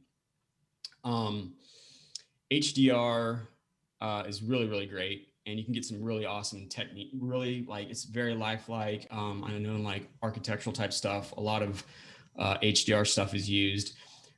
What I actually do is I take a still image. Usually I find it like on Adobe Stock or something like that, and I'll find like an HDR image, but I don't use it as an HDR world. I actually use it as a giant light playing in the background, and I'll copy that, and then I'll kind of also put it over the top, and I'll turn the opacity off, so it still lights the scenes in these natural ways, but you get more of a dramatic shadow on your stuff. Now, again, this is for me personally. This might not be, you know, the style that you're going for. This was kind of a cool thing, the plant life, because this was actually a picture I took underneath my deck of my old house, and I recreated it because I really liked the way the light looked in this. And actually all there is just a giant area light right off the side here. And yeah, so that's kind of how I go about lighting my outdoor scenes. I guess obviously I duplicated the template and I didn't change these.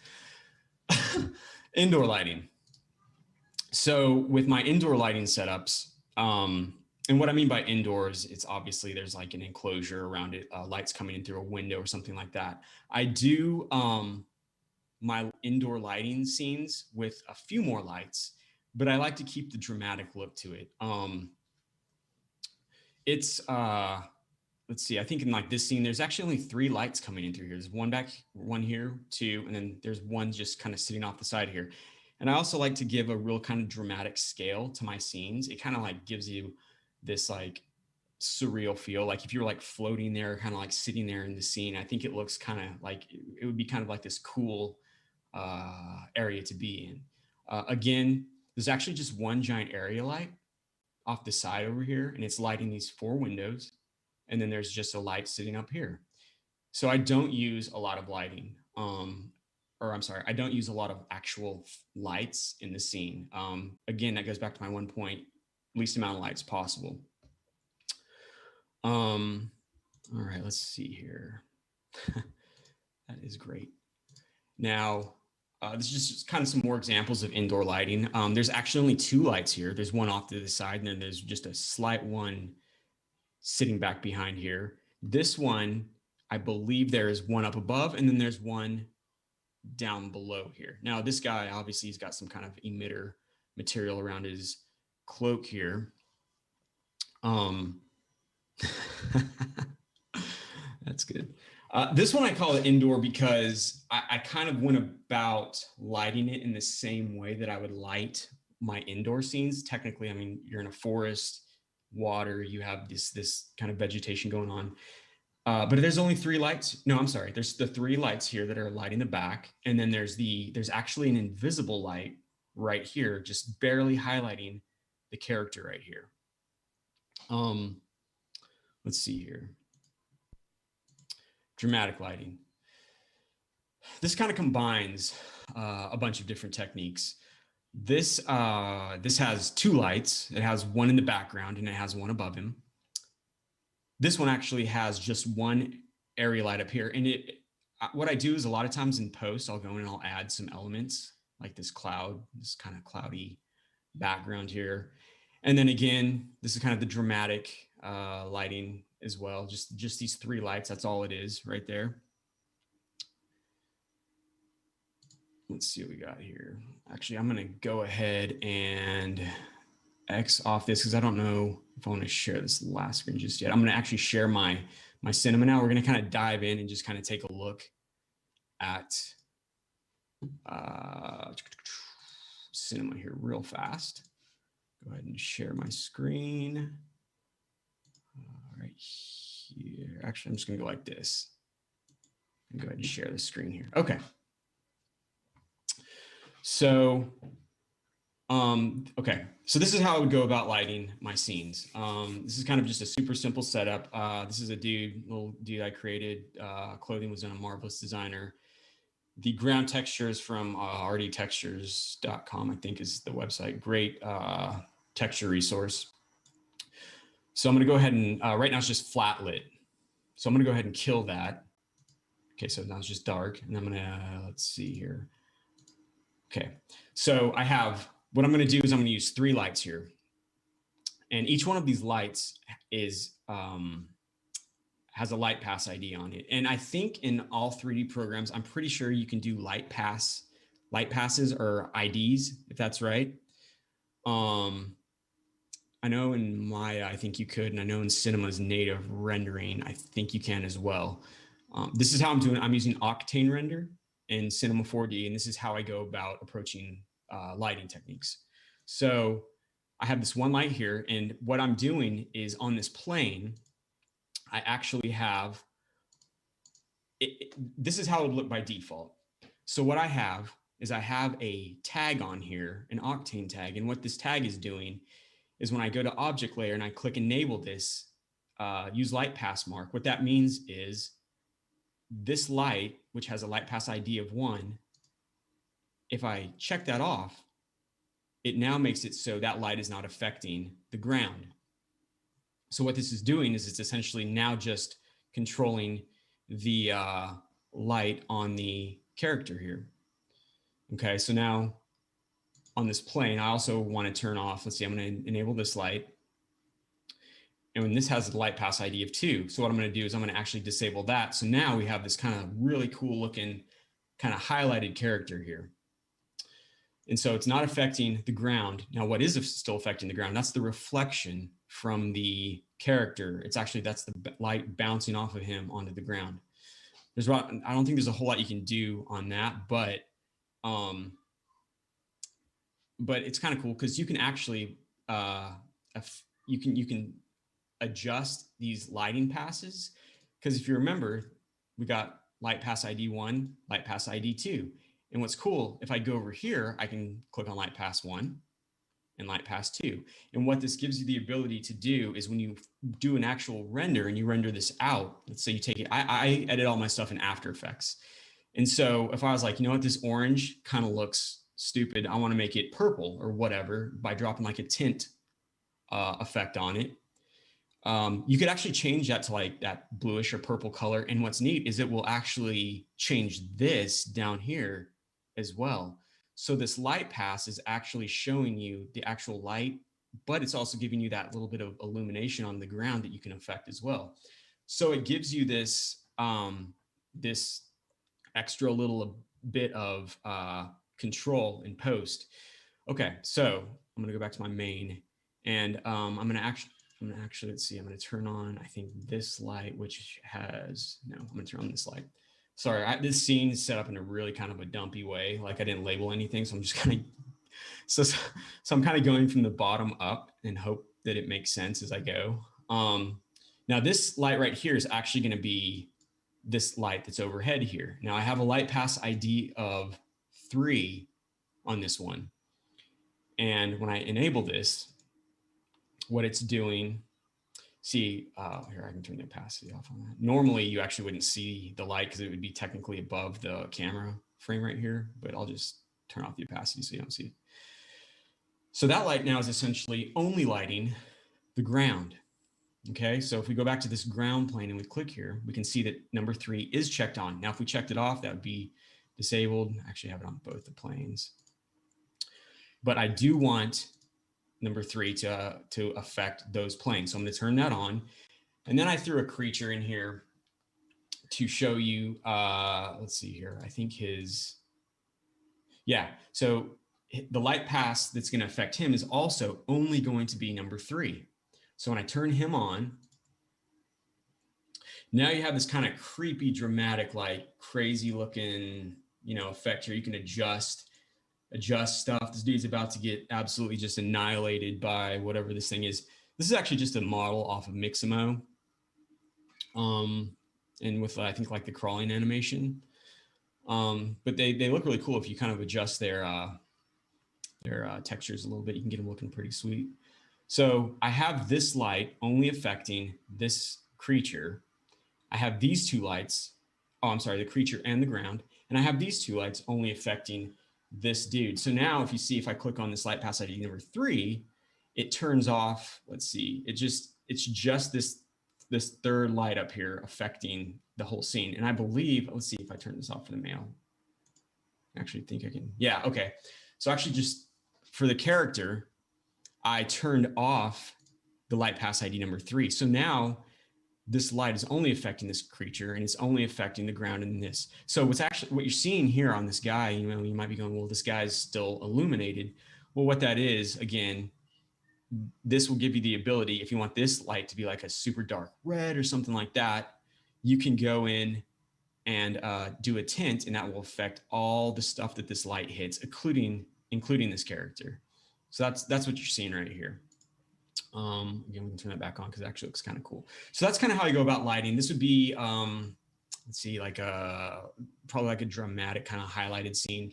So what we're going to do is we're actually going to get rid of this creature now. And then you can actually, let me just go through here real quick because you can use, sorry, this is where I get sidetracked and I accidentally talk too long. But I'm just going to make real quick a Z depth pass. I'm going to enable that so I can kind of see what it would look like here. And then this is where you could go in post and you could create some fog, kind of push some fog back through everything here and kind of give it that cool kind of smoky look. And then I use this Z depth pass to actually create fog using some stock footage of smoke and whatnot, and just kind of like give it a really cool atmosphere. I'm not going to do that now because that'll take too long to kind of talk about all that. But anyway, that's what I would do normally. So that's kind of my dramatic lighting effect. So I'm gonna get rid of this creature. I'm gonna get rid of these planes. My dude's floating in air now, and I'm gonna see if I can remember what I have next. I believe this is my indoor. Okay, yeah, this is my indoor scene. So let's see here, turn that on. Okay, so this is kind of how I would go about lighting a scene indoors.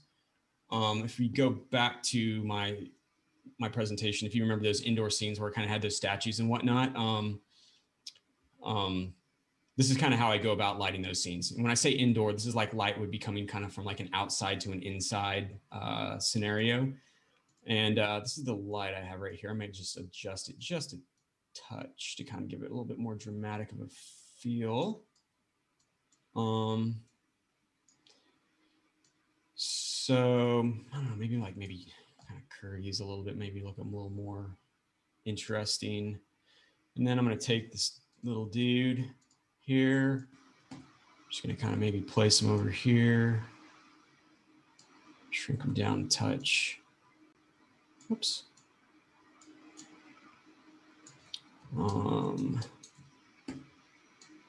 Maybe he's like looking out over here. I don't know, you know, maybe something like that. Maybe something would be coming out of here. I'm not going to build out an entire scene, but this is essentially my workflow on how I would create a scene like this. Now this scene only it just has one light right now, right? So just have this one light, maybe make it a little more dramatic, make the light opening even smaller.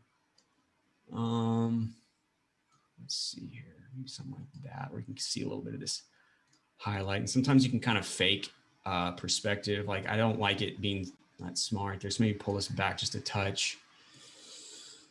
Something like that might look kind of cool. Maybe the light's coming from above more. And then maybe, I don't know, maybe something down from below might look kind of cool. You just kind of start messing around with maybe how you want it to look. Maybe it's just straight lit from the bottom. I don't know. Again, you add fog into a scene like this and you get a whole other feel to it. And I'm kind of hesitant on doing fog just because it takes, for Octane, and my computer, guys, my computer's 4 years old.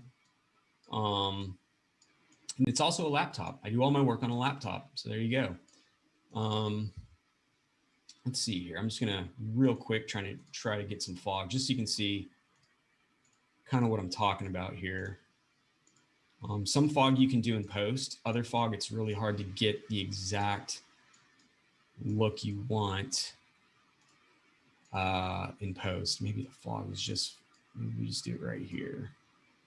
I don't know, something like that. The highlights are a little sharp up here, but yeah, I mean, this is again, this is an example of how I would I'm sorry I moved my screen around a lot. This is actually well, technically I have another screen and this screen would be on the other screen. So I'm just kind of like moving it around right now all over the place. But yeah, this is kind of how I would light a scene like this. And I would just keep playing around. The thing is, like for me, lighting, honestly, I could spend 3-4 hours just playing with lighting. I mean, it really can sell a picture, an image. I mean, like that right there, maybe that's what you want. I mean, that looks pretty sweet. So maybe this dude's standing back over here now.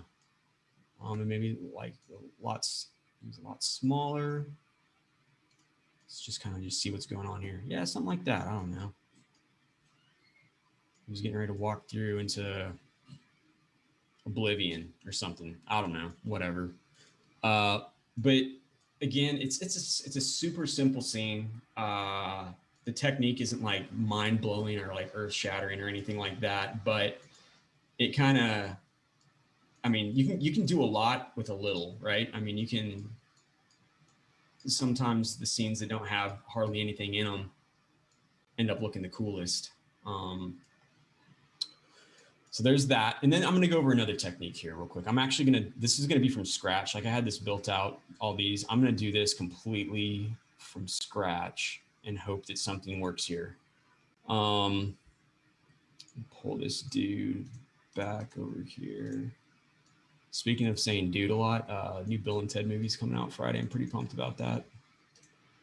I was watching Bill and Ted back in the 80s when I was just a wee little lad. Let's see here.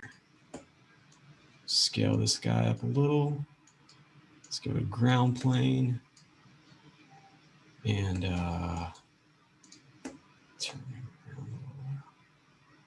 Again, this is kind of just on the fly. I'm just making this up right now. I know what I want it to look like, but we're just going to kind of build this together. We're going to Bob Ross it here real quick, just see what happens.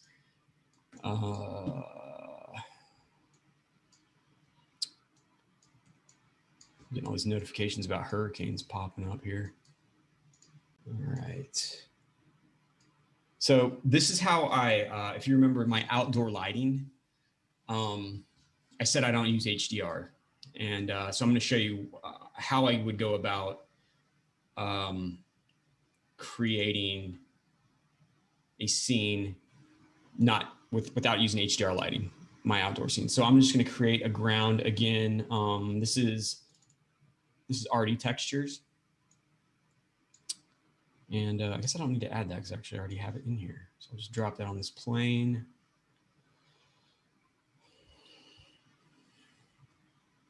Let's see here. What I'm going to do is I'm going to reduce the U and the V length. Just kind of starts, it makes it so it doesn't look so so stretched out. Kind of gives more detail, more in scale with the scene that you're wanting to do. I'm not like right now that looks kind of doofy, so I'm actually going to just reduce that even more, maybe like 40 and 40, maybe more. Let's do 30 and 30. It's kind of cool. And this time we're going to play around with the camera angle just a touch when everything is done here. Okay, so what I do is for my lights, I drop an image straight into the light, which is this texture. I'm going to go, whoops, texture, image texture. I'm actually going to browse to desktop. Let's see, images. Nope, that's my slideshow images. Lighting images. Okay, here we go. All right, so I'm going to use, let's see. I mean, this is pretty cool looking. This is real dramatic. Now, these are Adobe stock photos. Okay, so these aren't even, I don't even think these are technically HDR images. So these are just Adobe stock. If you typed in like, I think if you type in HDRI, they come up, but they're not actual HDRIs that we would use in 3D. So I just go in there, I type in like sunset HDRI or whatever. I mean, you can find photos pretty much anywhere. We'll use, let's use this one. This is pretty cool. And as soon as that pops in, we're gonna have to do some adjustments here real quick. Light. Turn on the brightness. So we can see what everything's. I just, you know what? I actually just kind of eyeball it. I don't get the dimensions exactly right. I just kind of try to find a cool, maybe something like this. Maybe scale it up a touch. You can already kind of see that the light is affecting the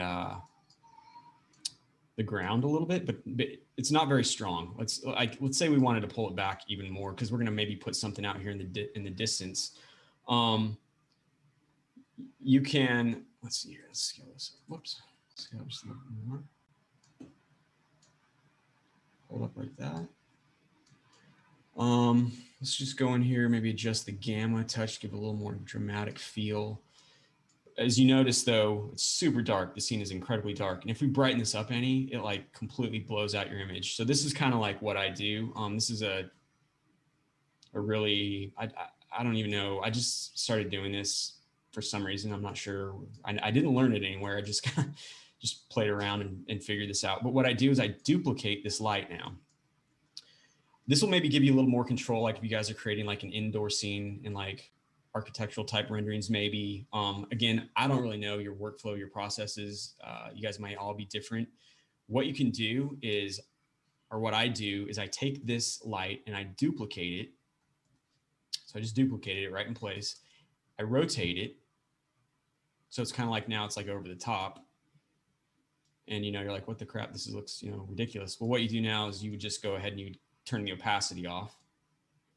So now you kind of have this scene here that's lit from this light up here. So if we turn it off, you can see how much of a difference it makes. What's nice about this is you're like, well, I want it to be maybe lit a little more on this side than over here. Well, you can just kind of pull that light, maybe over here, maybe actually pull it down towards the ground more, maybe even off the side more. So it gives you a little bit more control. And again, if you wanted to do those lighting passes, you could actually set up, a light pass ID for this one, a light pass ID for this one. So when you go into your post program to edit it, you have more control over, what those colors look like, the intensity of that light. I'm actually going to put that back over the middle here, I think, for now, because I kind of like the way that's looking. So I have two lights going on right now. I have the one giant light in the back. I have this kind of overhead light that's kind of lighting the ground. And what I'm going to do now, let's see, actually, I'm going to pull that back just a touch, maybe. I'm going to create another light, and it's just going to be a standard light. And I want this light to just kind of be a highlight for my character right here. So it kind of stands out a little bit more. So I'm going to turn the opacity off. I'm going to pull back the brightness. And I'm actually going to move this light in front of him and angle it slightly. Something maybe like that. Actually, you know what? If we're like, I want a more dramatic scene. I'm not really digging this background with my dude. So I'm gonna make a little darker one right here. Just see how this looks. There we go. That's looking a little sweeter. Yeah, there, that looks pretty sweet now. Let's go ahead and mimic this light too. And actually, let's just kill this light for a sec. Nah, maybe not. I don't know. Maybe we can pull this back just a touch, shrink it down, pull it back here, maybe pull off to the side. So the light's still kind of being true to like what we're seeing over here. I mean, it's up to you. The thing about what we do is we don't have to, a lot of times people will be like, well, that's not realistic. Like, that's not how the sun would look right there. This is not, well, I don't really care if it's realistic or not whenever I'm doing my own thing, because I don't want it to be realistic. I want it to be cool looking. I want it to be like, surreal. I don't want it to necessarily, I don't want this light to necessarily light up this right here all the time. Maybe I want this to be a different color. Maybe I don't want it to have any color at all.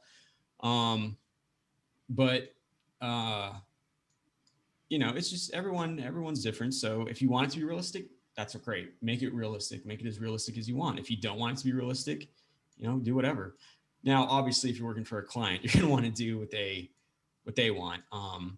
If they're like, this looks stupid, make it more realistic, you're like, okie dokie, and then you do what they ask you to do. If you're just making your own thing, you got people on online saying that's not how water looks, or this doesn't bounce right. It doesn't bounce 5 times and fade off and then roll 3 inches and then stop, and who gives a crap? Like, it's your thing. You do whatever you want, right? Like, you're not necessarily making it for everyone else. You're kind of making it for yourself, and then you're sharing it with other people. And if they like it, great. If they don't, who cares?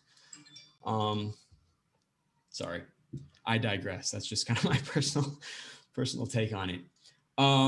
So we have this lighting actually the guy from this side. So you got the darks contrasting kind of this light highlight here. And then, if you don't want the ground actually lit up, then what we'll do is that technique where we can say, we'll make this the light pass ID number 2 on the ground here. I'm gonna actually give this an octane tag. I'm gonna go to the object layer. I'm gonna enable it. Let's see, we made this 2? Okay. We're gonna disable 2. So now this light, wait, hang on, let me make sure this is definitely 2. And my God, oh, I think I know what's up. No, okay. Okay, that's right. That light wasn't very bright to begin with. Okay, so we'll just go ahead and maybe get us a little bit more intensity. Sometimes when you have smaller lights against big lights, you have to turn up the sample rate. I can't remember exactly what the sample rate does, but I know if you have a smaller light versus a bigger light in your scene, you need to crank up your sample rate to kind of counteract the giant lights. And keep in mind, we have, this gigantic light, essentially lighting the scene here in the back. So that's one way to kind of do that. I don't know, maybe the ground is affected by that light. Let me make it a little more overhead and up here like this. It's kind of like when I'm making something like this, I kind of imagine like there's a drone, those drones that have like the lights that they kind of go out, and like in the Grand Canyon, you see really cool like drone footage of like, it's like overhead lit, like desert scenes and whatnot. And they look kind of cool. I'm actually going to boost the displacement just a touch on these rocks, make it a little more dramatic. Maybe something like 17. There we go. Okay, so what I'm going to do is I'm just going to now adjust the, probably just going to adjust the camera angle just a touch here. This kind of gives it this Dutch angle dramatic effect. Now, when you do this, you might have a little adjusting to do here. There we go. So something like that. So this kind of mimics a scene that I did for anyone that follows me on like Instagram. I post up my stuff on Behance as well, but I did a scene where it was kind of like this, and there was like a sky with like some shooting stars coming out of it, and this like little dude was like just kind of watching. He was just kind of watching the skies, like the stars were falling essentially over. It's just maybe adjust his head so he's looking this way. Maybe he's looking up a little bit. Yeah, so something like that, and then you would take this into Photoshop, After Effects, whatever it is that you use, Infinity or Affinity or whatever it's called, and just kind of go in here and start tweaking it. You can actually get away with a lot with a simple scene like this in post. Maybe you don't want this background to render. So what you could do is you could actually just put on your alpha channel, and let's see here. I could turn this light opacity down, and then in post we would add maybe that same exact image, but we adjust it a little bit more, maybe put some stars up above it or something like that. So that's one thing you can do. And so that's kind of like that's kind of how I go about like lighting scenes. I'm going to go back here real quick just to kind of check out my presentation just to make sure I'm not forgetting something, because I feel like I have one more thing to go over here real quick. Just hold on for 1 second. Highlighting, dramatic. I mean, a lot of my some of my scenes, what I would do is like, for example, you can also get a little bit of kind of this post looks kind of nice. You may have seen these scenes floating around a lot, is these kind of just these objects. We're going to do the good old fashioned torus. And this is another way. Again, this would work in the exact same way as using lighting passes, but instead of actually using your standard like area lights and whatnot, you would use a material to light your scenes. And that's kind of how I did, or how I do a lot of my scenes, is I have this kind of this glowing shape or whatnot. Maybe it's something like this.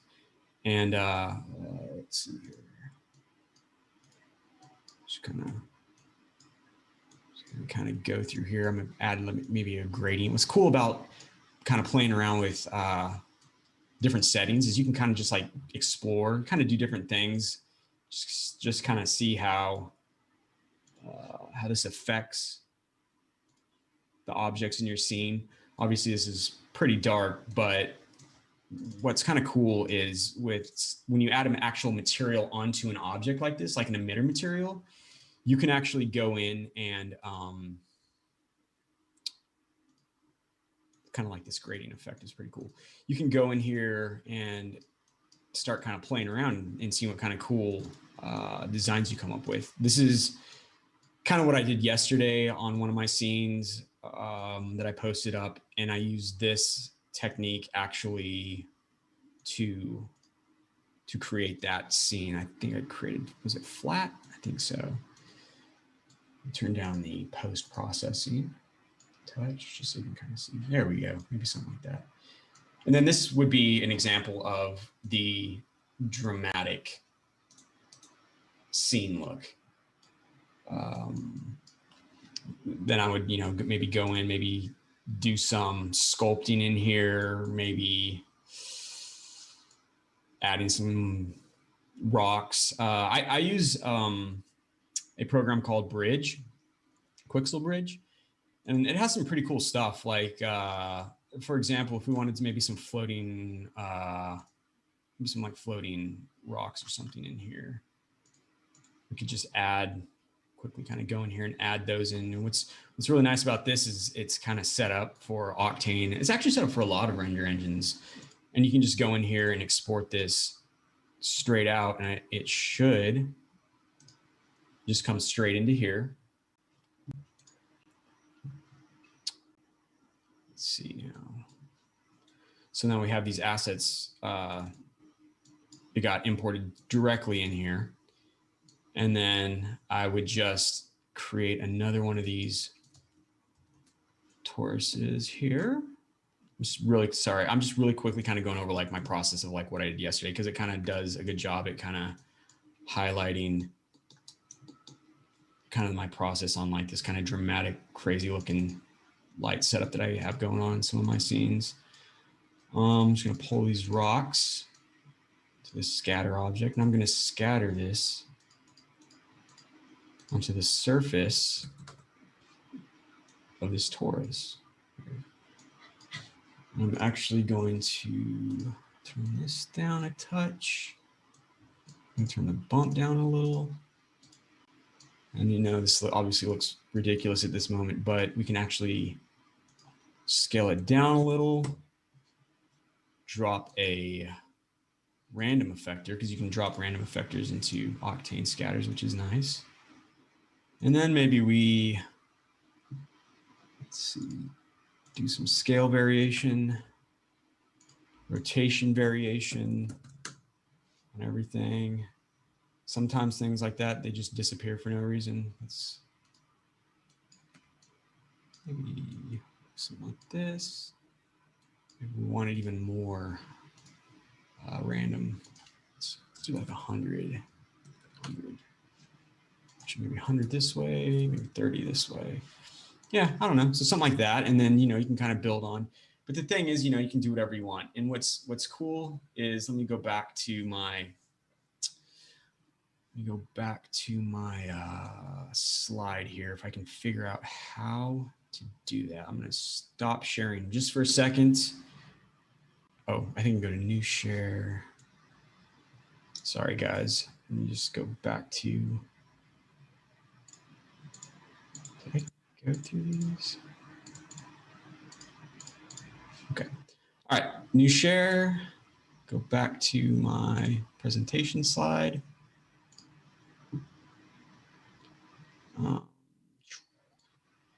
Present. So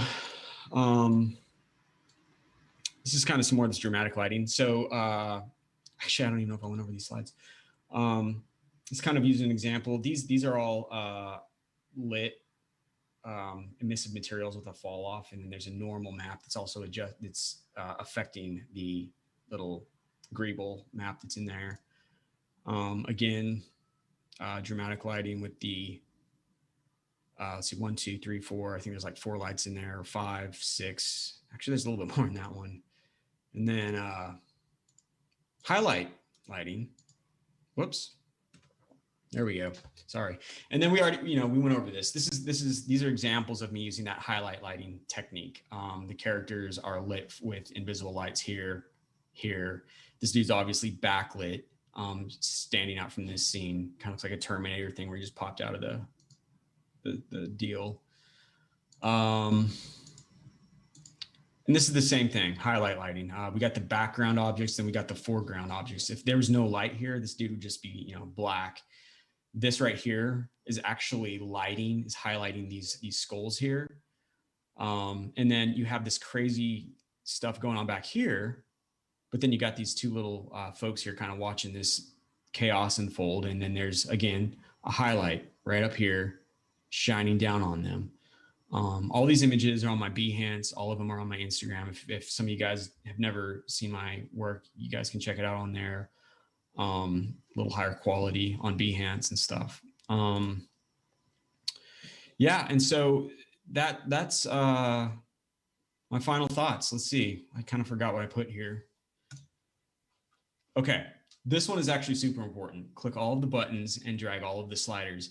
The stuff that I was showing you guys that I did, all of that, a lot of that, like the gradients and the lights, like the what else? The lights, overhead lighting using an image as opposed to just using an HDR.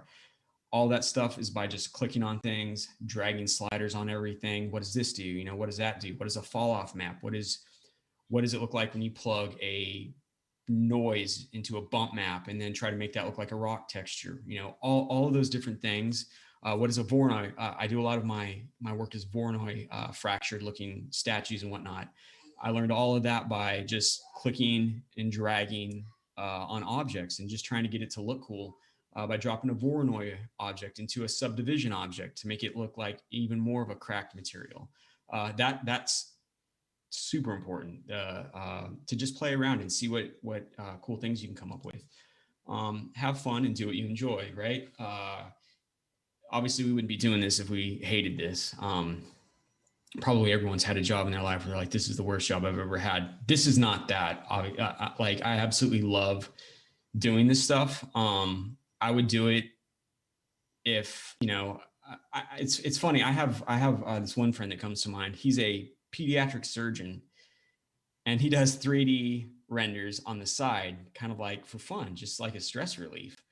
And, this is one of those things where it's like, you're doing the right thing if you would do it for free. Well, this is kind of one of those things for me. Like I really love doing it. And, I know there's people out there that are better than me and that, you'll always feel like there's other people that can do better and do more, but you know what? I like it. I have fun. And if other people can enjoy what I do and, if I get work from it, they're like, man, that looks cool. We'd like, you to bring your style into do a campaign or whatever for us, that'd be great. That's awesome. Like, just have fun with what you do. This one's super important. Success, comes in all forms. What is success to you? Is it being able to support yourself? Is it being able to support your family? Is it being able to get a billion followers on Instagram or whatever? Is it being able to, this can be applied to anything, right? It can be applied to if you're a musician, if you're an accountant, if you're a painter, whatever, just find what success means for you. Cause it doesn't have to be the same for everyone. If you're doing something that you love and you're making a living, supporting my family and doing something I love, I'm successful, most successful person in the world. I'm not a billionaire or anything like that. I'm able to make a living doing what I love. And I think that's probably like the pinnacle of success for me. So,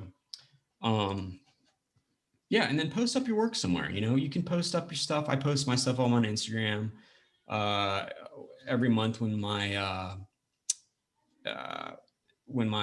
month is behind me, I go on Behance and I post that entire month's work up on there.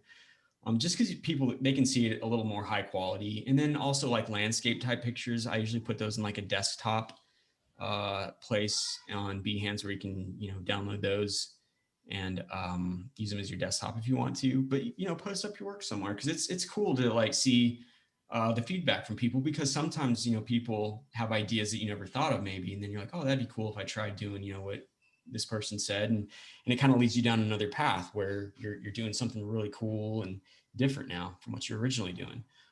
And then go forth and create.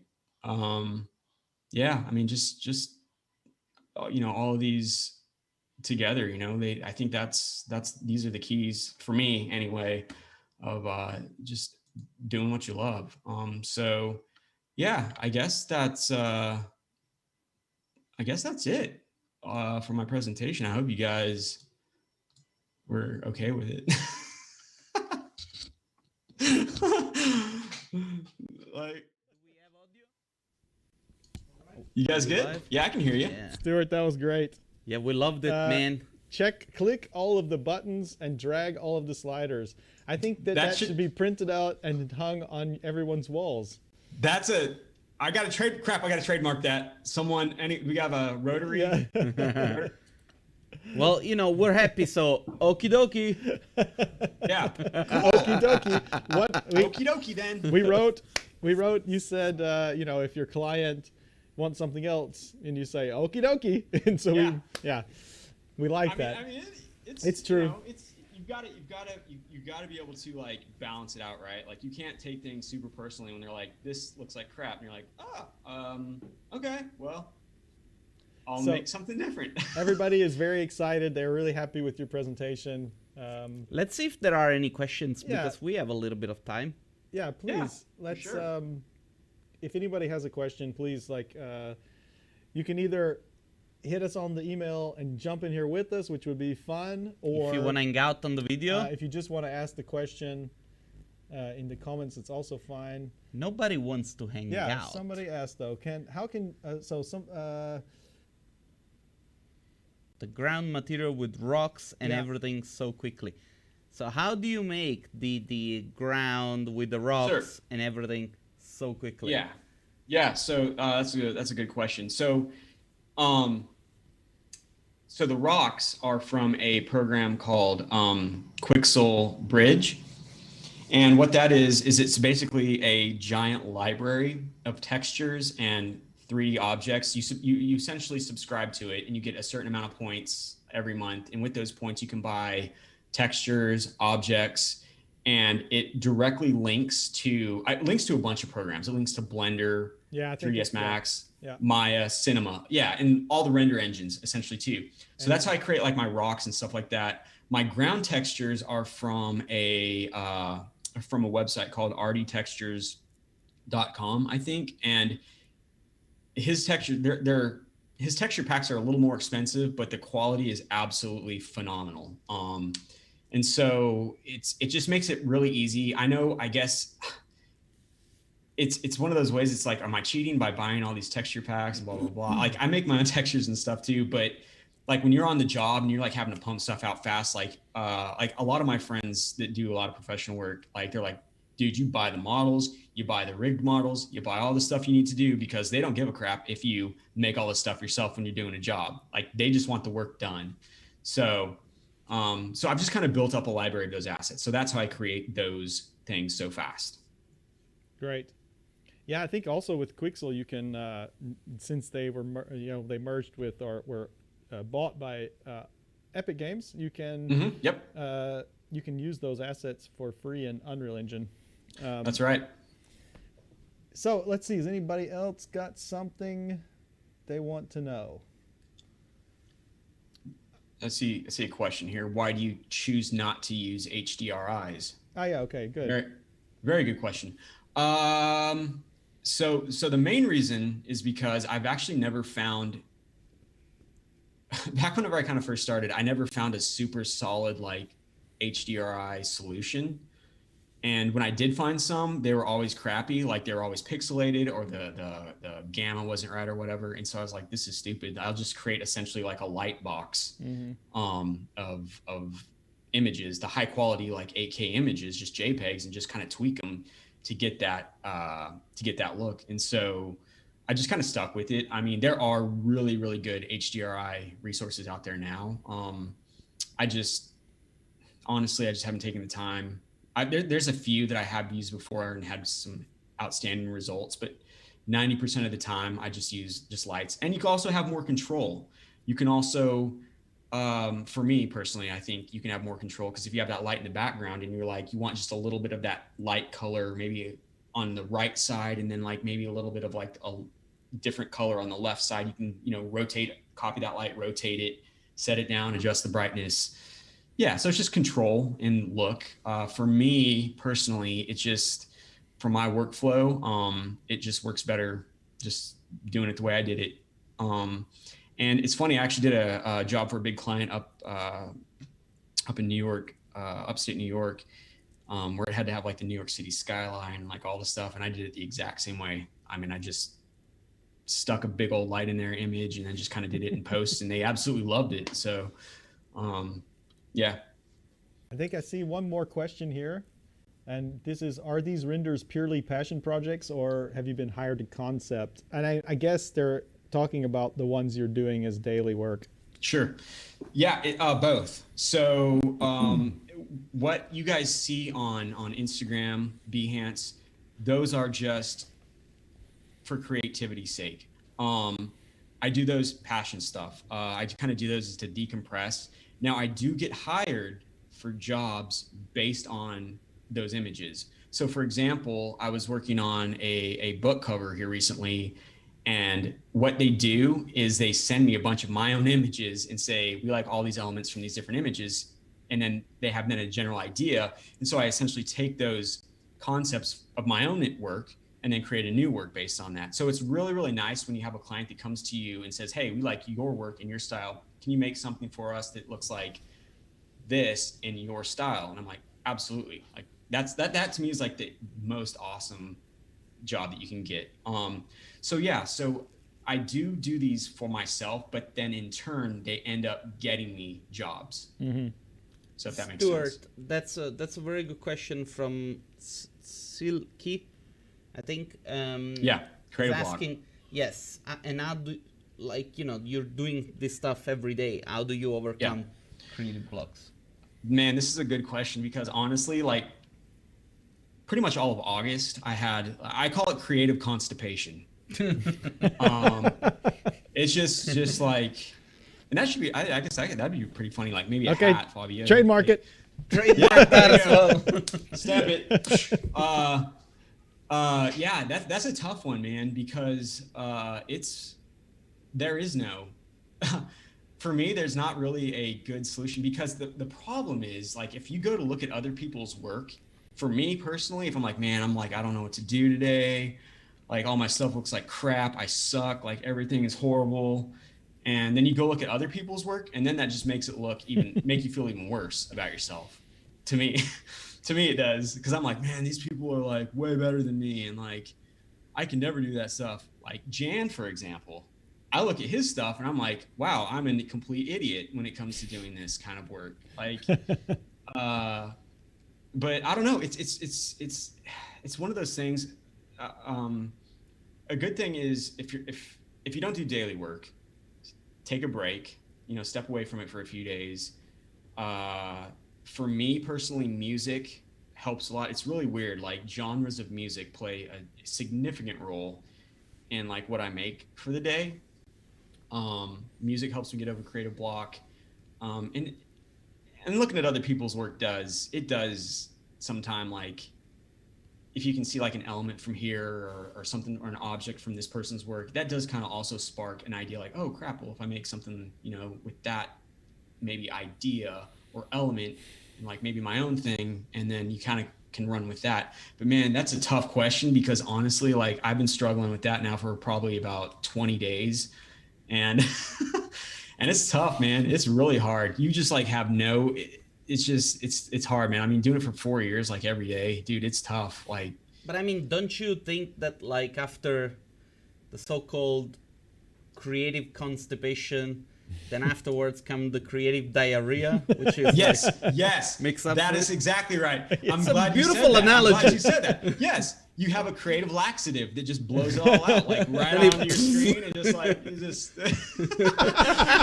yeah, that's true. That is exactly true, because you come up with some of the most awesome stuff after you just literally have a quote unquote creative blowout. Like that's your trademark. But it's kind of like the lull, and then like you just feel like absolute garbage, and then just something snaps, and you're like, okay, like I'm feeling really good today. I feel like I can make something really awesome. Like, and then you just kind of ride that wave again until the next creative constipation hits. Eat your fiber. Sorry, I was sitting here and watching like the live stream over here, how we laughed, and it was pretty funny. Yeah, just Dario says that I'm a modern poet. Very misunderstood. so we have. So we have. I think let's do one more question. We have one last question from BBB3Viz. We all know. Yeah. A lot of us know who that is, and we all love his work. And he's a really amazing artist. He asked you, how do you balance passion projects and work? 30-70, 50-50, so on. Yeah. Yeah. I don't.